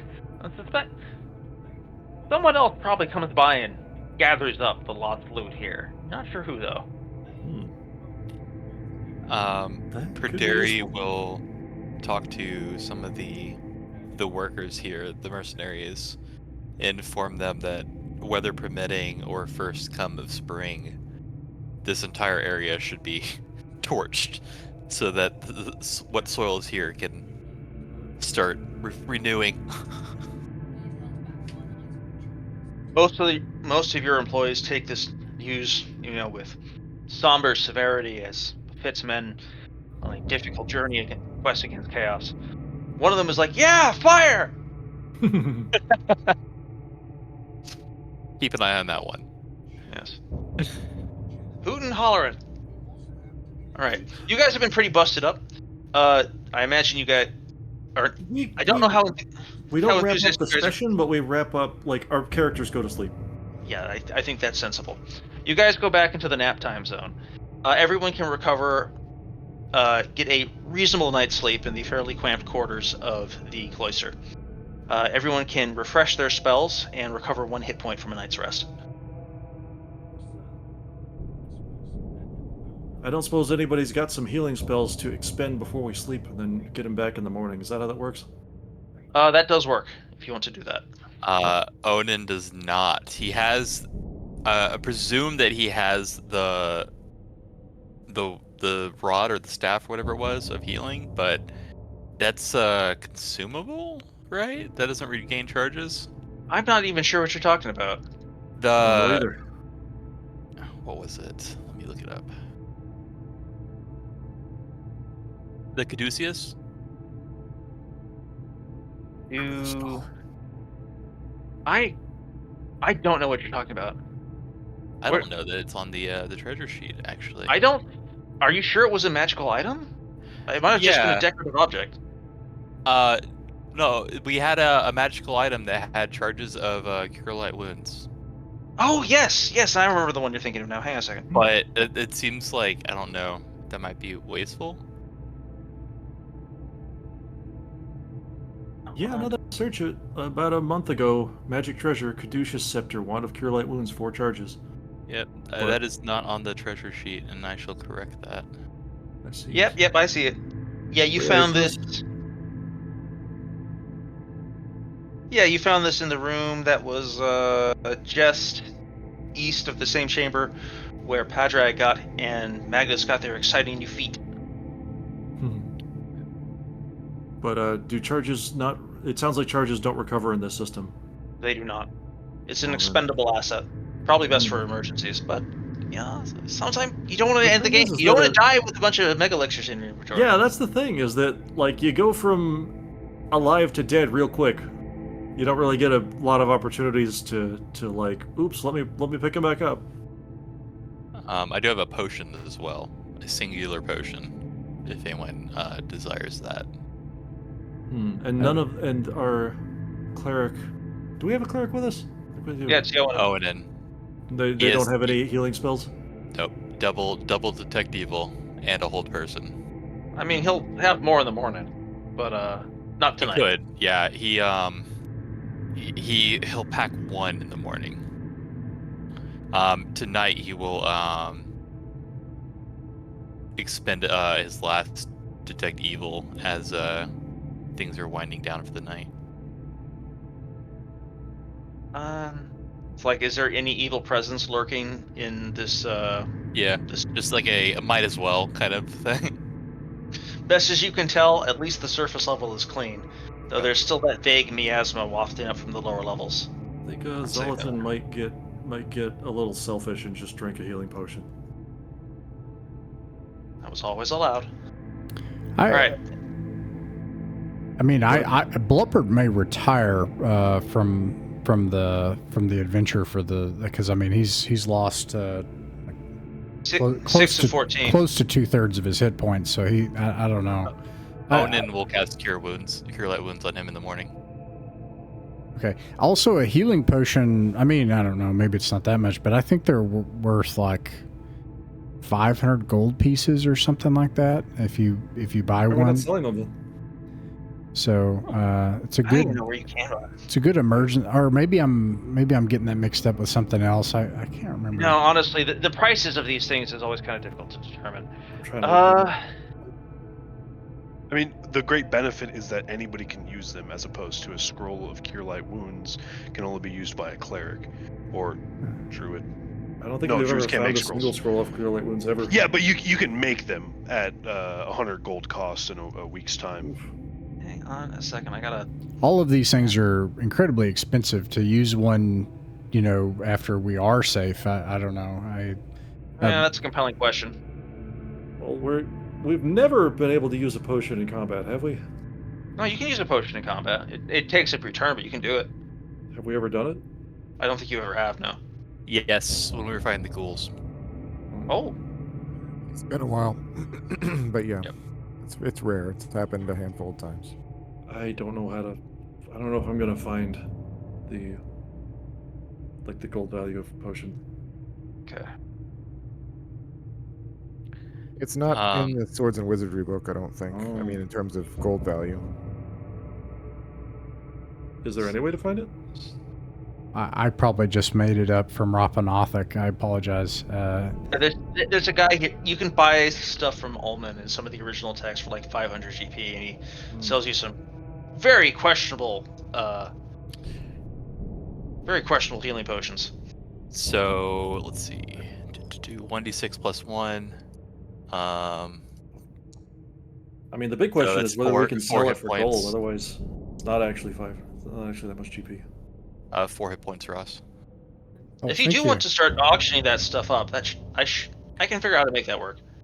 I think potions are one of those things that it's better we use like if they're just sitting there doing nothing, then they're just sitting there doing nothing. We should bring them with us and use them when needed. We should But definitely bring them with also- us. I We should, think. but not just like wastefully use them. But yes. Like it to me, like that was about okay. Now's the time. We were there, like yeah. I mean, I don't have any other way to heal. We were at that point. Although people that needed them were grappled and we couldn't get to them and stuff. But hey, crazy stuff happens. Assassin vines are pretty brutal. Yeah, like That's if I great. Or just them at get once, grabbed I- again and hurt, I'm not gonna be able to use a potion. I'm just gonna die. Yeah. Yeah, I think it's a good time to use one, Zoltan. So, I mean, here's the thing: if we can actually sell these things for hundreds of gold, then let's sell some of them. Survivability. Yeah. Alright. We We'll have just- 45 minutes of dungeon crawling left. Yeah, okay. You know what? Screw it. I'm just gonna drink one. Everyone can get mad at me. Hell yeah. Was Do I it. almost dead, or what? I kind of. No, you You were were gonna die, but you did not take damage in the process. So yeah. here's what I'm happened. not gonna get mad at you, to be clear, because I actually would rather we just have our own items, because that way you can move around and go to, I don't. The situation that I've established produced. Everyone else shut up for a second. I gotta brief John. Okay, so here's what happened. John Zoltan, was gone. Oh no. It would have been pretty bad if he died while he wasn't here. So here, Zoltan went south to examine the area a little bit. It turns out that the withered old grapevines in the area were assassin vines, and he got jumped by them. You guys charged in to save them. One of them, they did their grapple attack. What the grapple attack does is, they roll to hit you. If they hit you, they roll their hit dice versus your hit dice, where everything resolves to d6s. And if they get more than you, then they pin you and they can kill you next turn. And Okay. Yeah. they beat you, but only just barely. So I decided, okay, no, they can pin you and kill you, but it'll take them 2 turns instead of 1, which was important because they were also grappling the same thing to Pruderi. So they have to peel this thing off Pruderi before it kills him. They win initiative, they kill the thing. Then on the next turn, when they're going to rescue you, they don't win initiative. So but they almost killed it. It had been almost dropped by a bunch of magic missiles. So to drop it before it snapped your neck, they just Pruderi shot an arrow through its woody heart. Subsequently, everyone clamped. I'm never living that down. Subsequently, everyone went back into the outer cloister to recover and have a night off. While you were largely uninjured, aside from coming within a hair's breadth of having your neck snapped like a twig, everyone else got pretty banged up. So they burned one of the healing potions to get Zoltan fighting fit, and Yohanan burned one of his spells to get Blubbert closer to fighting fit. All right, go ahead and put more hit points in your hit point hole. Yep, just did. All right, so we've got 45 minutes on the clock. It's the next day. What are we doing? We're going into the hole. We're gonna go back down and at least try to retrieve that big skeleton, because we know that's 1,000 GP. Okay. Oh, he's coming up pretty much empty-handed.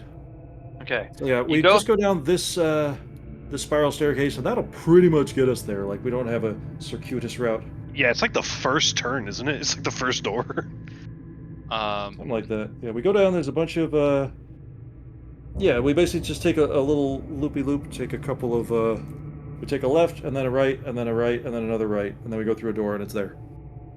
Given our current condition, does anyone wish for Pasling to accompany?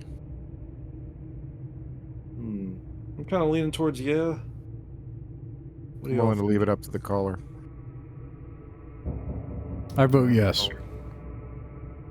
Yeah, let's go ahead and do that. We have fewer hit dice now. Yeah. In the Pruderi, join the D6 party. pool. So, all right. Yeah. So, for context, Owen only has a detect evil and a hold person left as well. So, he's got the radar going as we venture down, and Alrighty. if this thing decides to start moving, he'll try to stop it. All right. You return to the pits below. All right. Just make sure people can see. People can see the map, I can more or see. less. Okay, cool and good. You stand once again before the squiggly tomb of Guath. The grotesque carcass is suspended in a thick glass tube of murky liquid in the middle of the room.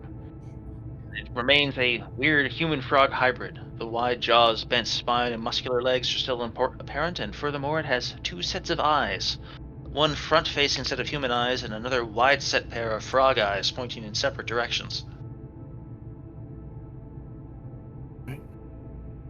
I mentioned it in jest earlier, but the more I think on it, it seems like an actual viable situation. What if we took a rope, wrapped it around like lower on the tube, and then with some sort of like a slip knot or a cinching knot, and then it like shatter the glass and then yank it tight to restrain this thing if it does decide to not be dead as it appears. I agree, but I feel after the rope is set and before you begin yanking, that first I should blast it with lightning from within, straight up. Should we position some of these coffins to stand on so we don't get any of whatever this It is gonna liquid is onto us? You can do that if you wish. You don't see any barriers to doing so. Is there any way to just like figure out what that goop even is? Like, is there any way to get at it, or is it hermetically sealed? It is hermetically sealed and effectively a glass ampule and large scale. Hope it's not too horrifying. Well, I don't Well- have any better ideas. It will The be. weirdest Other than like looking around for like rubble we can move aside from some kind of drainage hole, I don't have any better ideas. And I'm nervous about looking around now. Yeah. I mean, we just I think we just do Perduri's plan. I don't have Okay. any better ideas. But first we do Magnus's plan.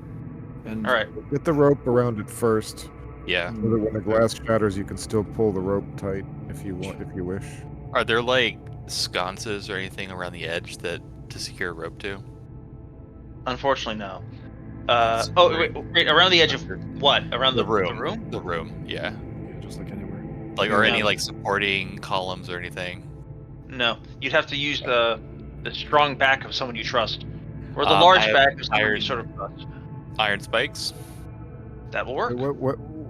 Why are we securing the rope? So my thinking is we just have the rope secured on either end, and then all you need to do is tighten it, and whatever is in there only has so much slack. As long as Richard understands what you mean, that's really all that matters.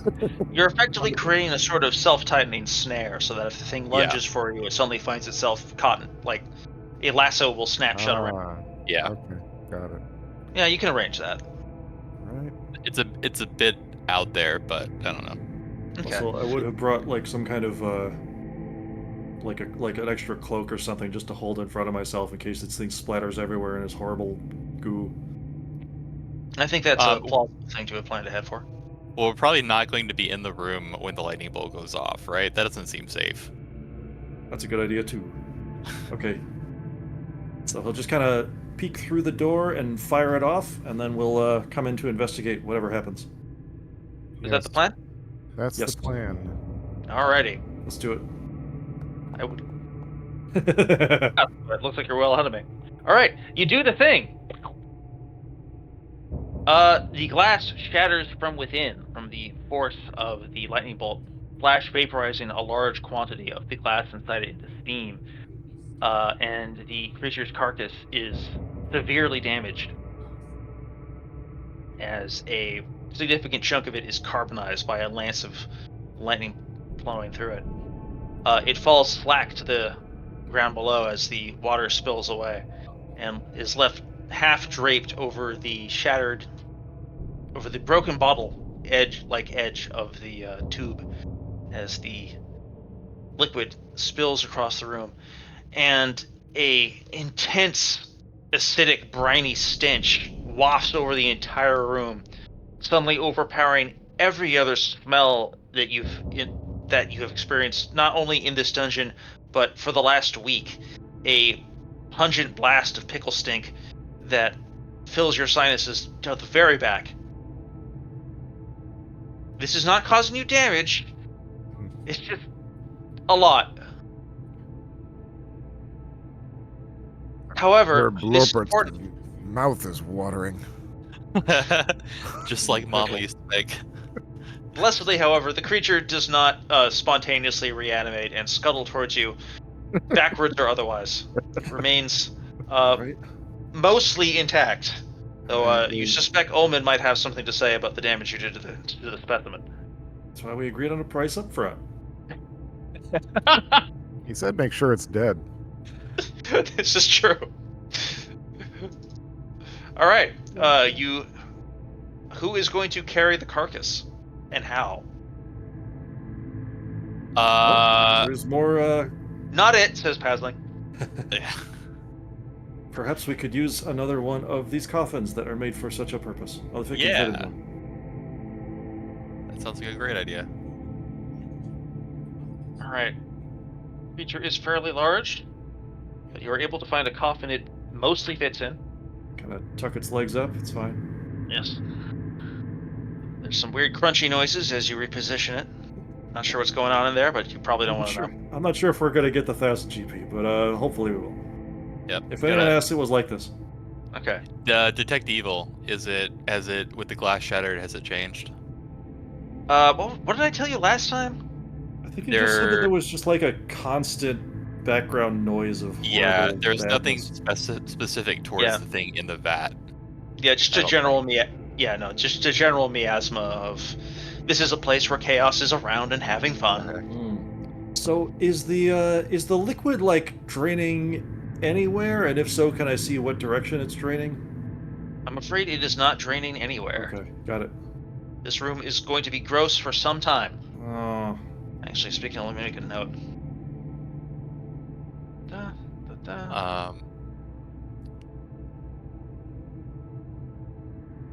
Paranoid, Perderi will wrap the entire coffin in rope.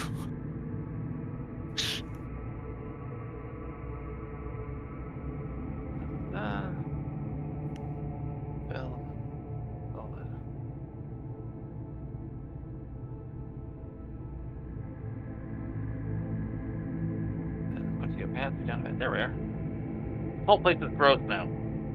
It's gross. All right. You have. Should I try the pickle bound- juice? Do you want to put it in your mouth? You guys don't He's think got a I high should? constitution. I really do. Actually. What's your constitution again? 15. I don't have a. I knew it. I knew You it. can probably taste the pickle juice. I mean, why is Magnus not taking a vial of this though? At least. Is it because you've just got too many things in your wizard tower? Like, and this is small beans for Magnus at this point. It's pickle. It's just. It's just a formaldehyde. brining solution. It's just a brine. brining solution. I mean, it's. I mean, unless I detect the scent of anything besides pickling, I will leave it exactly as it is and leave Bluppert to his joy. There is one way you can be absolutely certain whether or not it's just pickle juice. By observing what happens when Bluppert puts it in his mouth. Bluppert is the only one brave enough here to be a scientist, and I think you should be encouraging that sort of behavior from expendable assets. I do. I think it's great that someone who's not me is doing that. I'm going to roll a die because Richard's doing that now. So we're going to decide if this happens. It's going to be on a 1 to 3. I'm going to drink the pickle juice. Okay. I got a 4. I'm not going to drink it. However, I'm going to take a leather flask and I'm going to empty out my water and I'm going to gather some pickle juice. All right. The stuff on the floor is too dispersed for you to acquire in this way, but there's enough left in the central tank that you can just dip your canteen in and fill it up. Excellent. And yes, and it does not appear to be melting either the canteen or your hands. So there's that. Oh, good, because we got to shuffle through this to get at the corpse. Yeah, it's not really that It's not like super deep. It's like maybe an inch deep in the worst place. Do we really So need yeah, to, to you now shuffle have the through it? carcass. Well, A I little bit, don't. yeah. Okay. I mean, you pretty much need to walk through it in order to retrieve the carcass is in the middle of the room, and the room is now half Right. flooded with pickle juice. I figured we had the rope contraption. We could hook onto that and just tug it all free. The rope Calling it a contraption was, of may be course, a little optimistic. it was more of a snare, and unfortunately, it was designed to catch it when it lunged at you, rather than to give you an easy way to reel it in. The whole purpose of it was to keep it away from you, rather than facilitate it approaching. So we got it, and is it fair to say that we can get it to the boat? Yeah, no, it's a big dead guy. He's not the first big dead guy you've moved around. Well, Do we before want we to- explore anything else, we'll go ahead and haul it on up, and just try to get it at where we can transport it later, and then we can come back down here and maybe crack open the Tomb of Kairos. Kainos? Not sure what I wrote. Kinos. That Kinos. was. We got like half an hour. We could probably win or lose. All right. Who's with me? And by with me, I mean standing in front of me. I'll stand in What front was of you, the- my feathered friend. Oh yeah. What was the inscription there or whatever? It's something about like. Oh, what was it? Not the Tomb of Thoth, but the one to the north. Do you want to go? It's only kind like of- 30. It's only like 30 Yeah. feet away. You want to just like walk north and recheck Yeah, it? let's just read it. I'll just look at it. Let's Yeah, go you just over walk it. over there and take a peek. As you approach, you sort of dimly you hear a growling begin to set up from the area beyond. The rumble of a Right. and the sign above the iron door reads, "The Tomb of Kinos, Kynos." There was like wasn't there like an inscription like that about like something about like a cautionary inscription or something? Or I'm misremembering that. You may be thinking of. Yeah, you're thinking of some other place. I think there's a Okay. lot. There've been a few cautionary. There've been a few cautionary inscriptions here, and you guys have largely ignored them so far to your profit. Okay. So I prepared 3 languages for nothing. All right. You depart to the boat. You deposit the carcass in the boat. You have lunch. You come back. All right. So we hear Horrible. like growling, which suggests that either whatever creature's there knows we're here actively, or that they're just like tirelessly undead and are just constantly growling forever.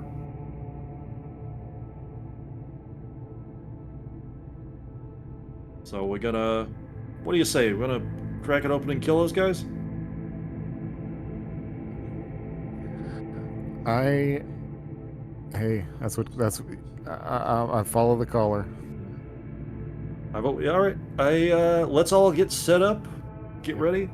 We'll open up the door and try to like fight them at the door if they rush through it to use it as a choke point, and if not, then we will have to rush in, and we'll just kind of play it by ear. Alrighty. You sidle up to the door. Let's take a second to look at the marching order page, and let me go ahead and make this so that you can go back to it. Perderi will hand his, or if someone's conscious, you can't really feed them a healing potion, right?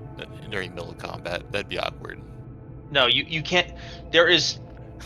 If you take the time to invent the beer hat and then connect, and then use like a reed straw to connect the potion to it, we'll deal with that then. But in the meantime, you have no mechanism of potionizing someone. Magnus With is your action rather envisioning than a theirs. wondrous magical item. All right. So let's take a second to make sure. I want to know who is here. Hasling is here. Edith is not. Yoanin is here. Zolatan, can you see all these guys? Hang on, let me activate this page. Zolatan, Maybe please just arrange. move these to the map. Would that be wise? Yeah, fine. Sorry, But I don't know still, if that's annoying. put them in. No, you're not wrong. It's just we gotta get them in order either way. So I'm assuming Perderi Yeah, we do have to and get them. where's Tenbar? Can you just like copy paste them there? I don't know how hard it is. Yeah, I can copy paste them. It's actually piss easy. I just need to figure out like what order people go in. Oh yeah, this is not hard. Copy. And below the Ruined Cloister. And Put you guys into the pickle juice room because there's lots of space. Are we able to squeeze 3 abreast? Because we got sort of like 1 2/5 squares. Yeah, There should if be. you It's a have 10-foot spears, if you don't have a two-handed weapon, then yeah, I'm gonna say you can do that. Or if in the back rank, if you want to support people in the front rank, you need a pole arm or a spear. Okay, I'm just gonna move my character on up here. Okay. I think everybody's gonna have to do the same. Yep. Which page are we looking at? Look at this page. Okay. Yeah, sorry about that. Let me Yeah, reactivate. below ruin cloister one. Okay. Okay. Yeah, Pasling can. Wait, I got stuck underneath someone. That'll happen. This is one of the difficult parts of stacking 3 abreast. Yep. I moved my token before the others got moved, so I'm just underneath something. I can't see it. Where'd my token go? Over here. Yeah, there you are. Hey, nice. All right. If you hold shift, you can put yourself anywhere without snapping to grid. Right. All right. Pasling has her halberd. All right. Is Praetori luminous? Who has a light source? I know I have a light source. Magnus always has his available. All right. Yeah. So I'm gonna go make you glow a little bit.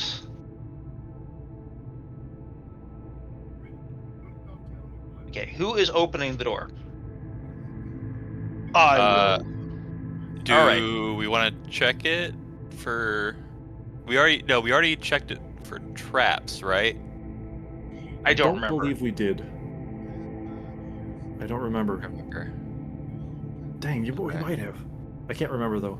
Well, we had the spell going, but the spell doesn't last that long. We checked Yeah. the spot So we below, better and I hurry. think we might have checked this. But that was last week or 2 weeks ago. Go ahead and roll a check for traps for Monacan. And as he does this, he is of course you hear the growl continually. Something tireless and irritated. A canine snarl. Like you a want great me to wolf. roll? Yeah, go ahead and oh no, I'll roll. I forgot how that worked. It's a 40%. Alright, thank you. Sleep. Alright, he is pretty confident there's no traps. He doesn't really see space for a mechanism for it. All right. And we don't need to listen at the door because we can already hear that there's monsters there. So let's just not saying anything. Just like sort of sidles to the back of the list. You breach the door. Yes? I was going to say, Onan is going to hold a lit torch provided by Perderi, and Perderi is going to just smash a vial of oil on the floor right here, just preemptively. Okay. Like where? Like basically like along the bottom of the door. Okay. You are ready to create a pool of flaming oil, more or less where Perderi is standing. Presently. Okay, just checking. Gotcha. Alright, so you're going... Actually, I gotta do something important, because this will be extremely cool.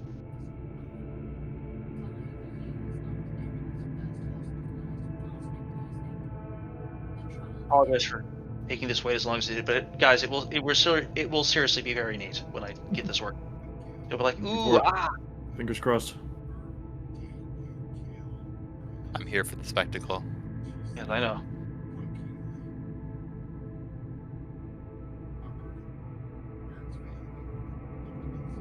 Okay. That's too much. Do we have anyone else with like a polearm that would like to take that second rank, or is it just Pasling and Ulfkill? I can fill in the second rank absolutely with a spear. I will do that. Heck yeah. Or if you have a polearm, I will take that, of course. I don't have an extra. Where's Blorbert? Is Blorbert here? He should be in here. He's in here somewhere. Go to the marching order. There was a... Oh no, he wasn't in the marching order because I had to do a bunch of clever things. And I will copy him now. And now he is below the ruined cloister. Papa! Aha! Alright, let's make some space for him.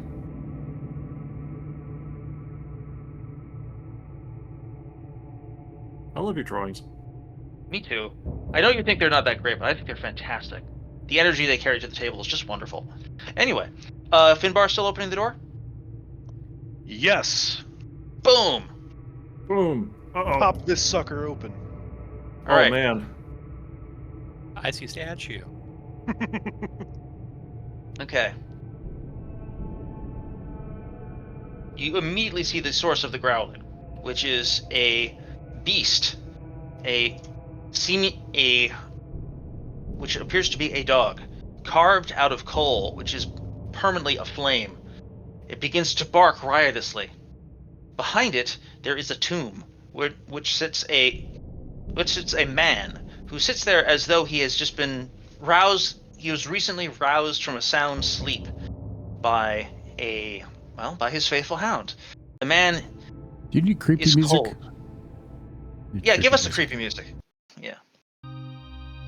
The sight of the man instinctively instills a sense of fear in you. There is a coldness in him which is deeper than the winter above. There is an ice in him which cannot be thawed by no matter how much heat you carry, or even by his faithful hound. If you allow him to touch you, you know this instinctively. It will be the end of something very important in you. The dog lunges, and the man lazily rises to join him in combat. Neither of you are surprised. Roll initiative. Oh boy. Okay, so we can't let the dude touch us? Yeah, the dog. Yeah. The dog is dangerous in the sense that he's made of fire. The dude is giving you a sense of primal dread. You got Go any more first. lightning bolts, Magnus? Sorry, I was muted. Yes, absolutely. Lightning All right. bolt. Going to cast. Can Odin see? Yeah, a little bit. Yes. Gonna cast. I do want before you say what he's doing, I do want to clarify. This guy's definitely undead. Like, there's no question. Okay. Um. I prepare web. I will try to maneuver just kind of vertically above the others to get a good angle on him. I'm trying to think. Horn is an option as well. Ooh, that's a good point. You know what? I'm gonna do that instead. All right. They can touch him. I'm just checking the language of hold person real quick.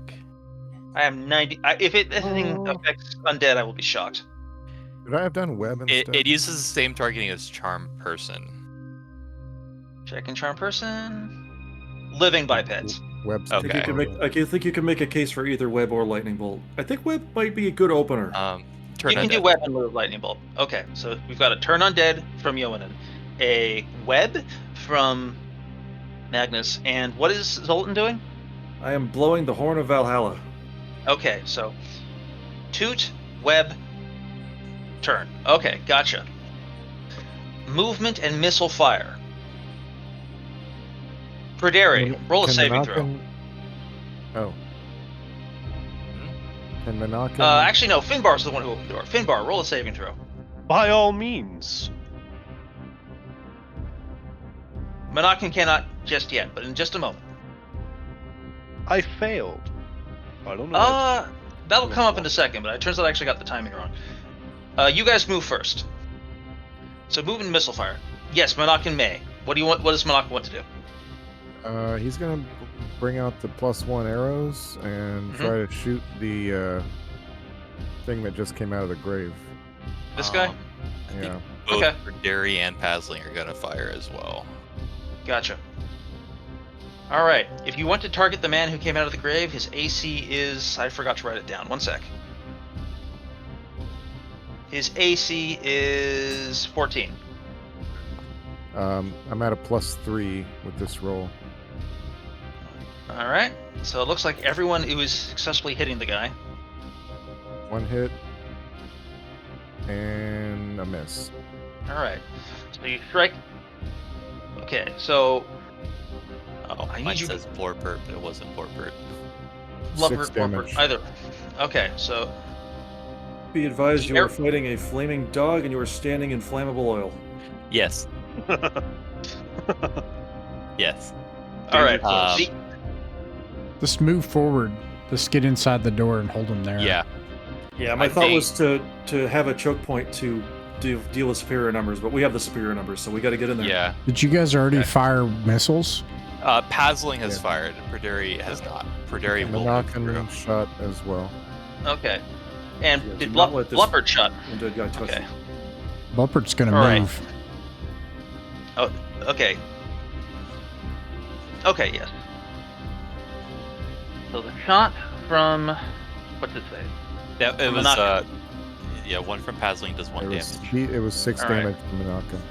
All right. And what is Pasling equipped with? Short bow. Gotcha. The arrow hits through, and there is a flail. There is a flare-up of light. Like this metaphor will make no sense to anyone here except for Magnus, but it is like dropping a mote of magnesium into water. Just a sudden splash of something white hot, starting up a plume of steam, as the ice-cold creature recoils in agony. All right. And Pasling's Recorded. arrow embeds as well. One of you fired twice and one arrow missed, right? For Pazling, yeah, one rolled a 13. All right. And no, I mean, but for Monacan, he fired twice with 2 magical arrows, missed with 1. Correct. And the one that Okay. hit did 6 damage. And Yes, it was gotcha. on the undead thing. Okay. But there's somewhere in this room there is probably a magical arrow worth considering. Hopefully. All right. Yeah. Who else is moving to the room? Finbar, you getting in there? Absolutely. Put me in, coach. In you go. Ulfkel, you getting in there? Ulfkel's getting in there. Spears a bristling. Onan moves forward enough so that he can see through the doorway for the turning. Gotcha. And I'm trying to remember what Dalton suiting the horn. Magnus is getting into position to throw down the webbing. Monacan did some shooting. Alright, that's their movement's turn. On the Hellhound's turn, it scampers up, and that saving throw that Finbar made comes into play now. Where did that saving throw go? I failed it. Yes. Alright. As it approaches, its mouth yawns open, and it blasts Finbar in the face with a plume of shockingly hot fire, which clings to him like cinders sprinkled over an open wound. He takes 10 points of damage. No worries. Then it tries to bite his cock off. Nah. Actually, I'm sorry. Don't We're gonna have worry. to edit that. We're gonna have to edit that one out. Let me. And now we come back into the scene here, and then it tries to bite What a him right in dog the would giblets. do. Yeah. My apologies. I got carried away. I was There's overcome. Overcome with doggish ferocity. Yes, as can happen. Fortunately, his defenses are too strong for him to be chomped in this way. Well, now. This guy here scampers up, full of fury, barks something in a dead language that none of you can understand, and takes a swipe at Perderi. Is he eligible for being... The aura, yeah, the aura. Thank you. either of them. Actually, He's undead, So- right? he is. Undead can make it through, right? Did we agree? No. Undead are blocked. Let me pull it up real quick. I know this is something which is varied a lot between editions.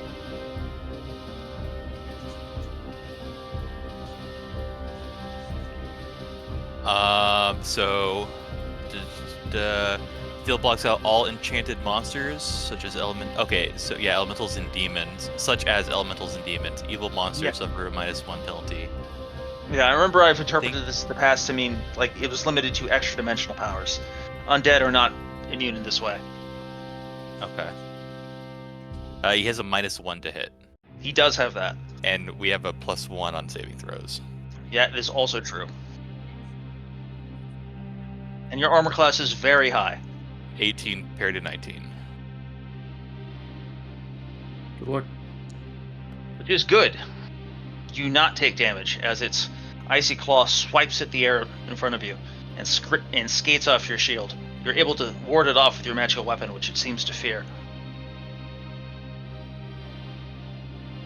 However, that Hellhound, it turns out, the Hellhound, which I have now accidentally given a name to, attempts to get towards him, but cannot.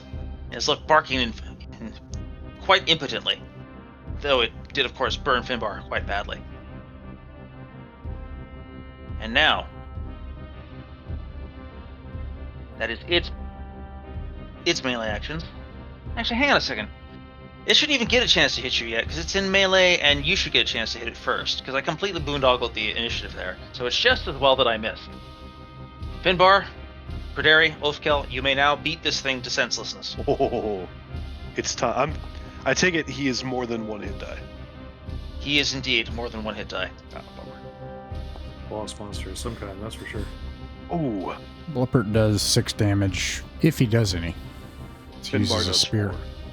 His AC was 14? Oof. AC is 14. I So hit! it looks like Perderi and Finbar both hit. Bluppert also hits, but unfortunately his spear can find no real purchase in its body. Minimum damage, too. But Bluppert's spear does entangle it a moment, prevent it from giving Finbar and Perderi the opening they need to slay it, as the Foe Racker and Tomb Sword finally put this thing absolutely down, assuming they roll half decent on the damage, which they actually don't quite do. They don't quite kill it. It's got 1 hit point left, and it's very mad about it. Does lightning bolt go off yet? Yes. Yeah, it does. All right. Does anyone have to roll saving throws? Because it is they're not grappled this time, but it is. They are in hand. If you want to hit the dog, the turning will probably get this, I think, right? Well, we'll see. Probably. Does it have to fail the turning in order to take damage, or? Listen, I hope you all No, make the your turn. saving throws. Yeah, you have to fail the turn. Yeah, All I right. accept it. I accept the odds. Yep. All right. Okay. All right. So Perderi gets zapped. Perderi is not able to punt the thing away in time, so Ulfkel and Finbar also need to make saving throws. I failed. It's 12. Yes. So Okay. once again, I rolled At least crappy on it's damage, so at least. That's for the best. Is it full Thank you. damage or half? Half. Okay. It's half if you fail, and actually no, Bluppert's fine. He's not in the front rank. I'm in the second rank in the same grid. It's the same space. Okay, sure, you can make that. If you want to. No. Doesn't want to be left out. I'm not gonna prevent you from participating in this exciting dungeon experience. Go ahead and roll your saving throw. Huh? I'm not gonna say that. Ross has another pert on docket. That's why he's. There's so many birds. Perderi and Finbar and Ulfkel, did you roll a saving throw? I did. I took my damage. No, not Perderi. Ulfkel, did you pass Perderi? Ulfkel? All right. So Ulfkel finally takes some damage. Ulfkel takes 6, which I will account for him.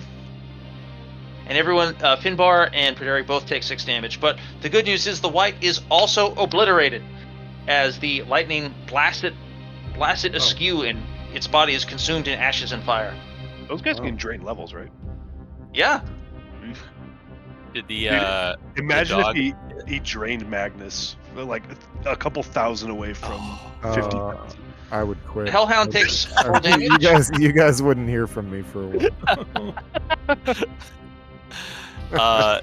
Did the Hellhound get hit as well? Should have. I don't think. I'm gonna say yeah. Although honestly, Yeah, the I'm not lightning? sure. I'm not even sure if Magus knows where it is. Oh well. It is emitting light.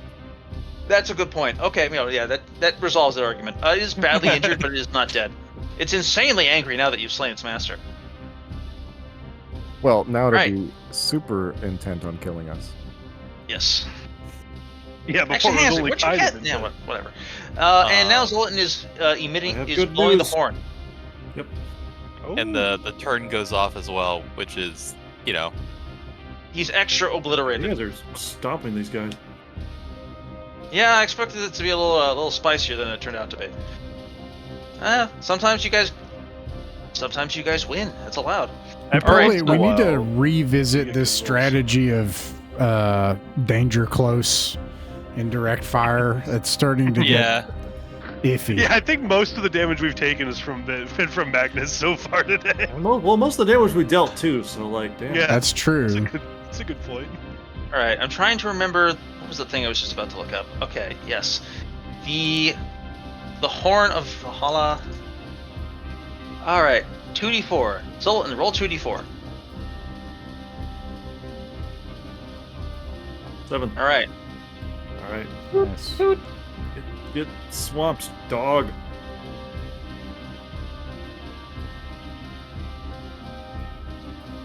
One, two, three, four, five, six, seven. A line of Valhallan berserkers erupts out of the horn and cascades towards the dog, which recoils in immediate alarm. Reasonable. Yes. It Surprise. is now the beginning of round 2. The dog is concerned. Wow, he blasted a white in 1 round? Holy crap, guys. Whites are Yeah, that fragile. was insane. They don't have a lot of hit points. They're just terrifying. Get dunked on, dork. Don't just... Get Finbar next. Okay.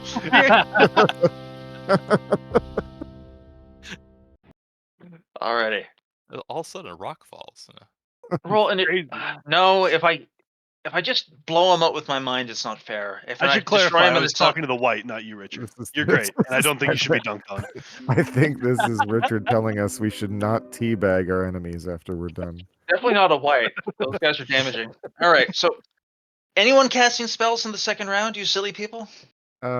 Based on the whole can't see him thing, I think I will hold back and chill in the hallway. Alrighty. Then I will roll initiative, and we will see who gets incinerated first. I roll a 5. Please roll a 5 or higher to attack me before I can let off another horrifying fire blast. Yeah. Nice. Hey! Never punished for your sins. Ugh. Okay, fine. Movement phase. The berserk. You guys move first, and then the berserkers will pile in to fill any space that you don't fill. Zoltan will go over here and get some more space for if this goes another round, which I don't think it's gonna. Probably not. All right. Finbar, are you piling in? Get me in there. Okay. I'm gonna assume Oaktail will also pile in. This is Bluff, movement and missile, right? Yes, Blupper, you want to take a shot? Yeah, I risk hitting one of those Vikings. They don't care. Go for it. I'm actually going to throw Scalebreaker as a ranged weapon. That's allowed. Oh! Wow. Oh, nice. Oh, Scalebreaker hits for 5 Ooh. damage. whack. Oh. Oh! Wait, no, I'm sorry. It's a ranged weapon, so it hits for... Yeah, but you're still throwing it, right? it does 3 damage because it's a ranged Okay. weapon. Yeah, I forget that. Yeah, I guess that makes sense. Okay, anyway. Oh wait, no, it's The- magical. 4. Sorry, 4. Oh, yeah, okay. Doing so much math over here. The flaming charcoal dog now has a big knife in it. And a moment later, Somebody it get is that knife, please. going to be completely drowned in berserkers who storm in, hooting and hollering and yelling angrily in various foreign languages. If you're attacking the dog in hand-to-hand combat, actually, it's going to blast somebody. Finbar, roll a saving throw. In for Actually, a no. penny. Oh, Who finished? You were one of them. Roll that saving throw. Let's see if you get obliterated. Because it does actually get to fire on the movement and missile fire rate phase. All right. Finbar is not obliterated, but he is downed. Uh-oh. He's dropped to exactly 0 hit points by fire damage, causing him to drop. And immediately a berserker grabs him, tosses him aside, and moves in to take his place. Because, hey, Get out of there. He's not doing it. Oh, get that. all right. something blaze of glory. Yes. Um, Blazing and glorying. All right. Everyone who is in hand-to-hand combat may attack the hard beast. Its armor class is 15. It is flanked. All right. Ooh, that's good. The gold spear strikes true. Go ahead and roll damage.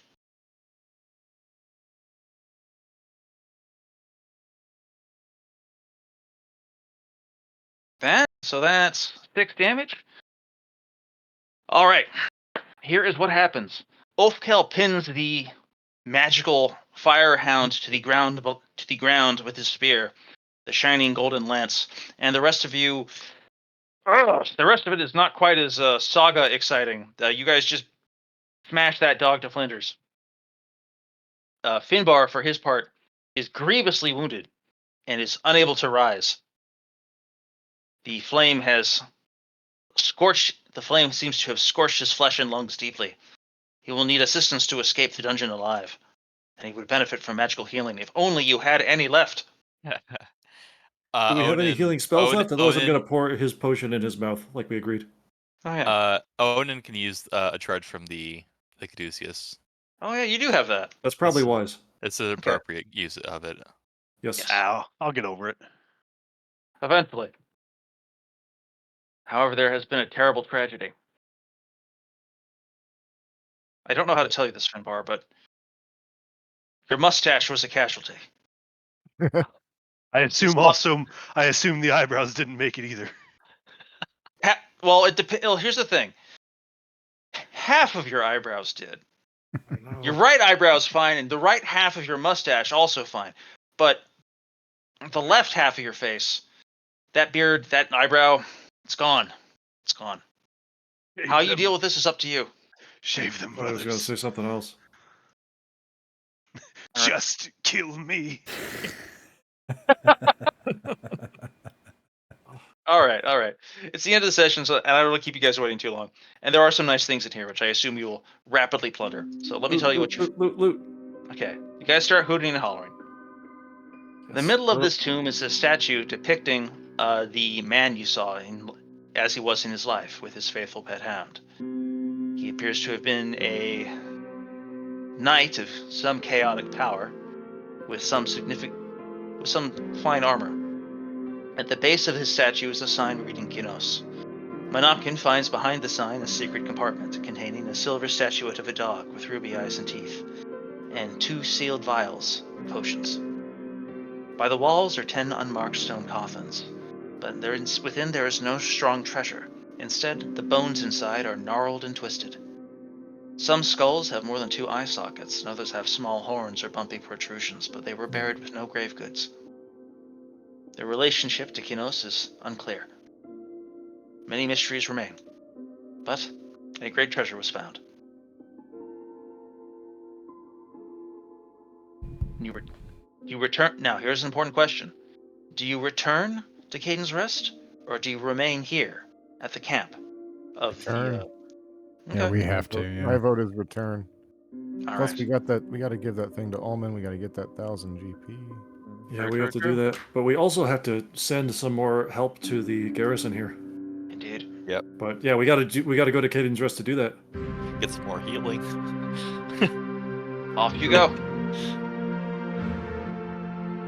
The party loads up in the boat and departs, promising to return soon with more assistance and protection. Your agents here at the Citadel, older than names, nod somberly and turn their gazes warily to the north and west, where the deep swamps linger and full of icy water and ancient powers, and some strange and mossy beasts.